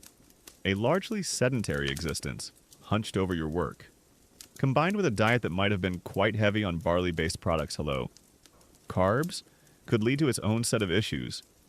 And the beer. It was a staple, a source of calories and hydration. But the effects of regular daily consumption, even if the beer was of a relatively low alcoholic strength by modern standards, are something historians still actively debate when considering the typical lifespan and general health profile of Sumerian scribes compared to other contemporaneous professions like farmers, soldiers, or fishermen. While scribes may have avoided many of the acute physical dangers of more strenuous or hazardous occupations, the cumulative long-term effects of their relatively sedentary work, specific dietary habits, and unique occupational stressors are difficult to precisely quantify from the often limited and indirect available skeletal or textual evidence. And what about the occupational oddities? Those little quirks that came with the job. You might have developed what was known as the scribal hand, not an officially recognized medical condition. Of course, but perhaps a distinctive tremor or a peculiar way of holding your fingers. A permanent souvenir from decades of manipulating a reed stylus. Your obsessive attention to detail, so vital for ensuring the king's sheep were accurately counted down to the very last lamb, might have spilled over into your personal life, making you the ancient Sumerian equivalent of that person at a party who just has to point out every tiny grammatical error in a casual conversation. The faint earthy smell of damp clay and drying reeds would likely cling to you, a permanent professional perfume. And after a particularly grueling day of copying out complex legal codes or endless inventory lists, you probably went home and dreamt entirely in perfectly formed, geometrically precise cuneiform wedges. A quirky, though perhaps not entirely surprising, tidbit is the idea that some scribes might have developed their own highly personalized, almost illegible to others, set of shorthand abbreviations or idiosyncratic sign variations for commonly used words or phrases to speed up their note-taking or drafting process, especially for less formal internal records. These would, of course, have to be transcribed into proper, standardized cuneiform for any official document, but it hints at individual adaptations to the daily grind. So, while you might not be risking life and limb on the battlefield, your body is nonetheless keeping a meticulous record of its own. A tally of the long hours, the awkward postures, the strained eyes, and the repetitive motions. The Sumerian scribe fitness regimen probably consisted of 1. Vigorously lift heavy clay tablet at least 5 reps per document. 2. Engage in intense stylus gripping exercises continue until fingers involuntarily cramp into a permanent wedge-holding position. 3. Perform frantic tablet smooshing and re-kneading maneuvers after discovery of major error, excellent for upper body strength and stress relief. 4. Occasionally run very quickly from an angry supervisor or a dissatisfied client complaining about a misspelled goat inventory essential for cardiovascular health. You'd be surprisingly toned, primarily in your dominant writing hand and perhaps your sighing muscles. The pedestrian duties took their pedestrian toll, one aching vertebra at a time.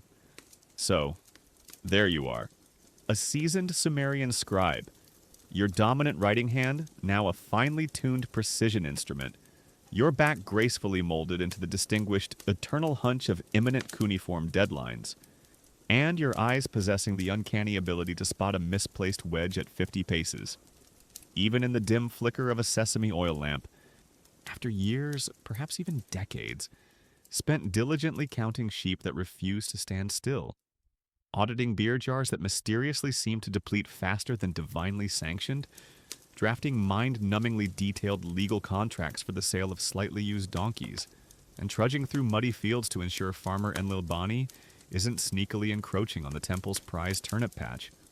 You might find yourself wondering, is this it? Is there a path upwards in this clay-dusted world? Are there, dare you whisper it, promotion prospects beyond just getting a marginally less lumpy reed mat to sit on? Well, yes and no. Or rather, yes, but with a very Sumerian, very pedestrian twist.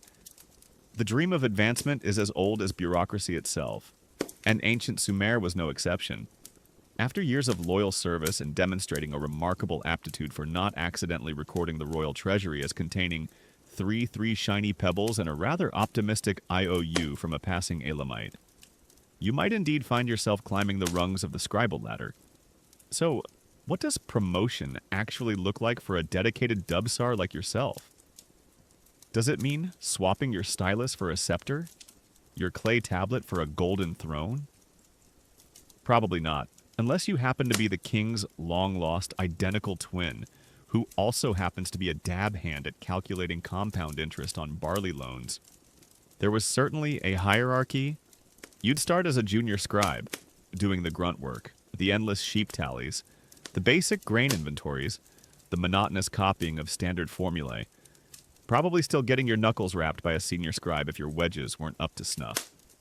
If you proved competent, diligent, and, crucially, didn't complain too much about the smell of wet clay or the distinct lack of public holidays, you might progress to become a senior scribe. This could mean overseeing a team of junior clay pushers, the sweet irony of now being the one to dispense the knuckle raps, handling more complex and sensitive documents, or perhaps specializing in a particular area like legal drafting, advanced mathematics for major construction projects, or even, if you were particularly gifted with language, royal correspondence and literary texts. At the very top of the profession were the master scribes, the Umias, who might be the revered head of an aduba your old schoolmaster. perhaps now looking slightly less terrifying and more like someone who just really needs a good long nap. A high-ranking temple administrator responsible for vast economic enterprises, or even a trusted advisor whispering in the ear of the king himself. It's a well-documented historical fact that Sumerian scribes could achieve considerable social status and hold influential administrative positions within both temple and palace hierarchies, with successful and skilled individuals rising to become overseers, administrators, judges, high-ranking priests, or even close royal counselors. Their careers often progressing from basic, repetitive record-keeping tasks to more complex managerial, judicial, and specialized literary or scholarly functions. But here's the wonderfully pedestrian punchline to your promotion prospects for many scribes. Advancement often just meant more of the same, but on a significantly grander scale. Were you an absolute whiz at counting barley for the local temple granary fantastic? Your promotion might see you put in charge of accounting for all the barley in the entire city-state, ensuring the royal granaries are bursting. The temple stores are overflowing, and every single grain, from field to final distribution as bread or beer, is meticulously tracked. The numbers get bigger, the tablets get larger, the responsibility becomes immense, but fundamentally, my friend, you are still counting barley. It's just that now, you're counting barley for the king. The dizzying career path might lead from counting commoners' sheep to meticulously itemizing the royal menagerie's daily fig consumption. The glamour is truly intoxicating. Similarly, if you excelled at drafting straightforward contracts for the sale of a single irrigation ditch, you might eventually find yourself promoted to drafting complex international treaties with neighboring city-states, or perhaps the intricate legal documents for a royal marriage alliance involving 3 kingdoms, 5 gods as primary witnesses, and a dowry that includes 17 prize-winning and probably very argumentative lapis lazuli-encrusted goats. The language becomes more flowery, the diplomatic implications more severe. The number of cylinder seals required to validate the tablet enough to give you a repetitive strain injury just thinking about it. But the core task of precise, formulaic, and mind-numbingly detailed drafting remains stubbornly familiar. Your piles of clay just get bigger, and the stylus you wield might be made of slightly more expensive reed, perhaps even ivory if you've really hit the big time. Of course, with greater responsibility came greater access to power and influence. And this was perhaps the true allure for an ambitious scribe. If you became the personal scribe to the king, or a high priest, or a powerful general, you were at the center of information flow. You knew the secrets, you drafted the edicts that shaped policy, you recorded the intelligence reports, you advised your employer. You were the eminence grise, the power behind the throne, or at least the power behind the king's stylus. A quirky, though telling, tidbit found in some cuneiform colophons, the little notes scribes sometimes added at the end of a tablet, is the inclusion of the scribe's own name and often their lineage, such as Lugal Esem, scribe, son of Urnanch, scribe, indicating that the profession could become a respected family tradition, passed down from father to son, creating scribal dynasties that held considerable influence over generations. These families understood the power of the written word. However, historians still actively debate the overall degree of true social mobility afforded by a scribal education and career in ancient Sumer.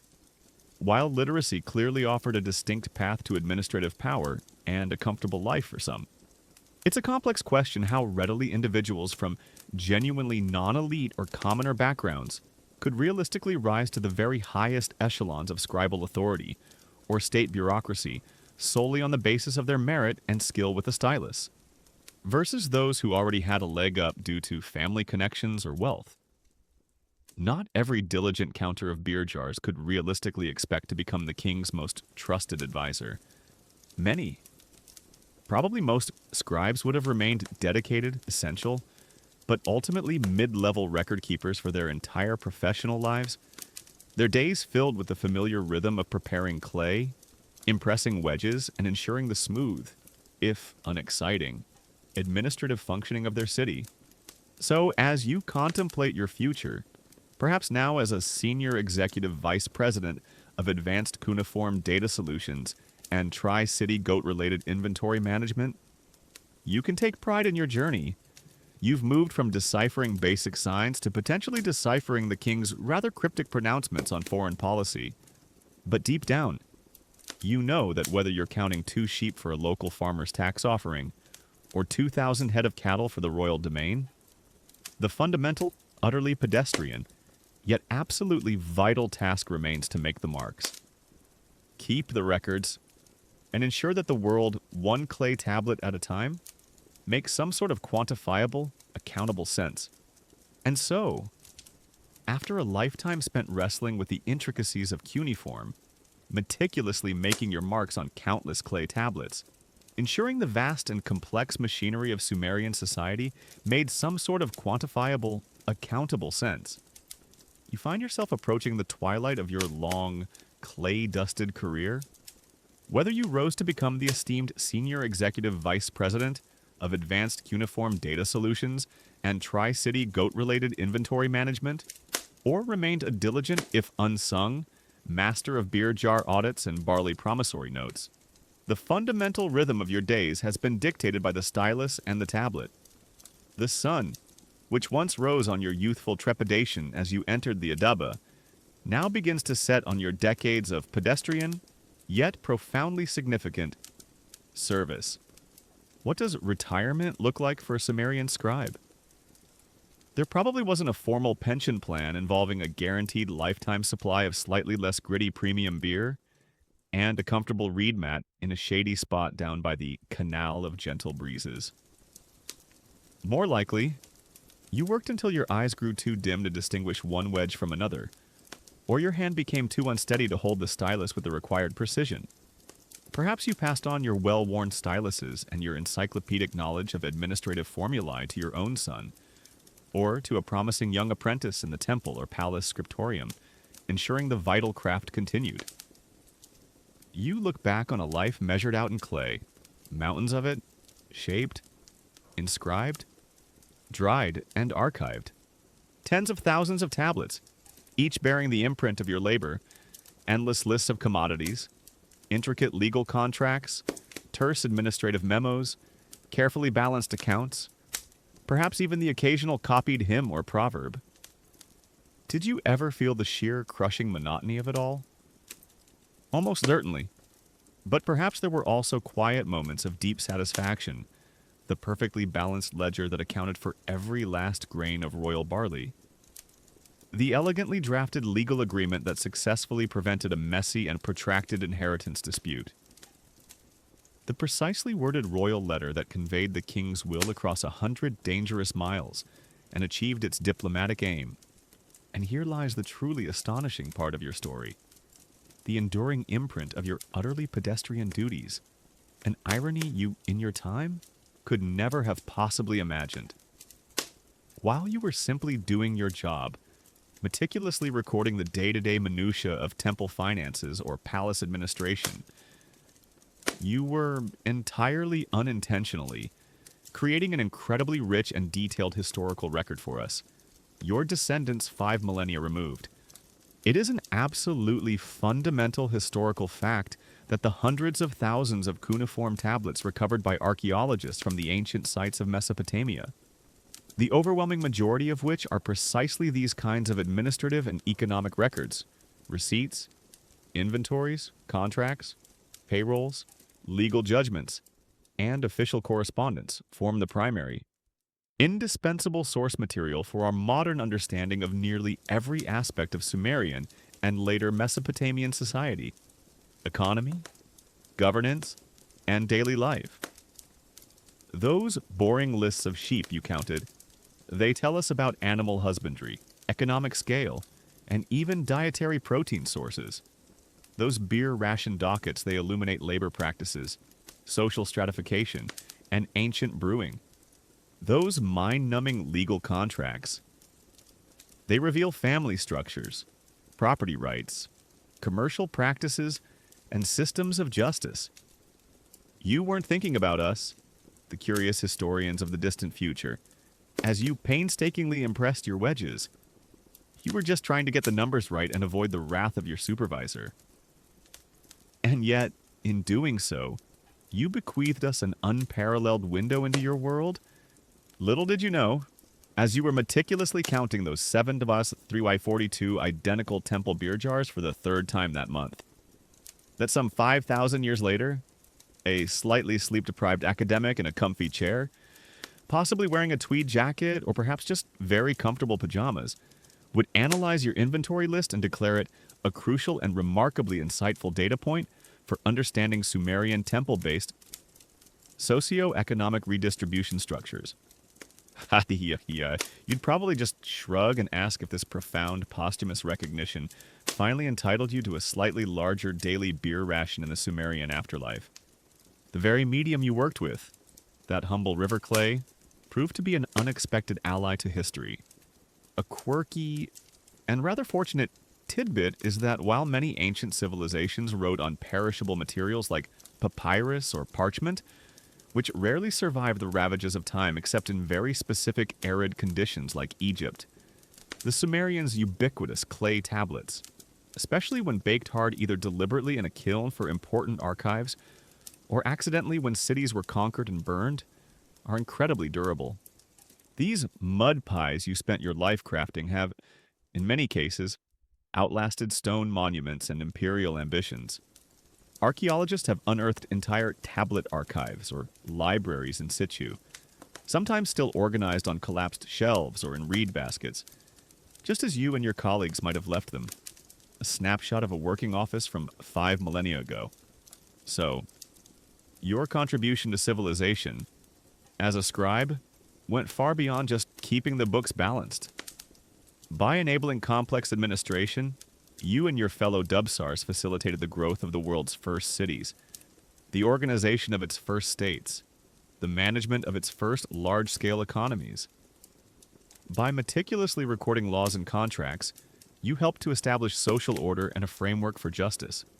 By preserving knowledge, even if it was initially just lists of goods or signs, you laid the essential groundwork for future intellectual, scientific, and literary development. You were, in essence, part of the indispensable, if often invisible, infrastructure of organized human society. Historians still debate the precise overall literacy rates in ancient Sumer beyond the highly trained professional scribal class. While scribes were clearly essential for the functioning of the state and temple, the extent to which some degree of basic literacy or numeracy might have existed among other segments of the population, such as merchants engaged in long-distance trade or perhaps some skilled artisans, remains a topic of ongoing research and discussion, often relying on indirect evidence and careful interpretation of the available texts. Maybe you didn't get a giant, fearsome statue erected in the main temple courtyard to commemorate your decades of diligent service in the barley accounts department. Maybe no epic poems were composed about your heroic, last-ditch efforts to reconcile the royal fig preserve inventory before the annual audit. But as the sun finally sets on your long, clay-dusted career, your own personal tablet sunset, you can rest knowing that your neat little wedges, your meticulous lists, your endless pedestrian tallies, have ended up outlasting entire empires and speaking volumes to a future you could never have conceived. Not a bad legacy, really, for a professional mud pie maker and an expert counter of sheep. And as the image of our ancient Sumerian scribe, stylus finally at rest, fades gently from your mind, allow yourself to feel the immense weight of those thousands of years melt away. The hustle and bustle of those first cities, the scratching of reed on clay, the murmur of temple chants, all now soften into the quiet hum of your own present moment.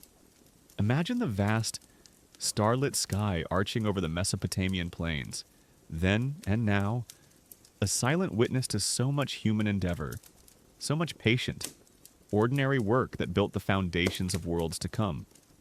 Let the gentle rhythm of those ancient, everyday tasks become a soothing cadence, a reminder that even the most pedestrian efforts can leave an enduring imprint. There's no more clay to knead tonight, no more barley to count, no more contracts to draft. Only the peaceful descent into slumber, carrying with you the faint, earthy scent of history and the quiet satisfaction of a story told. Sweet dreams.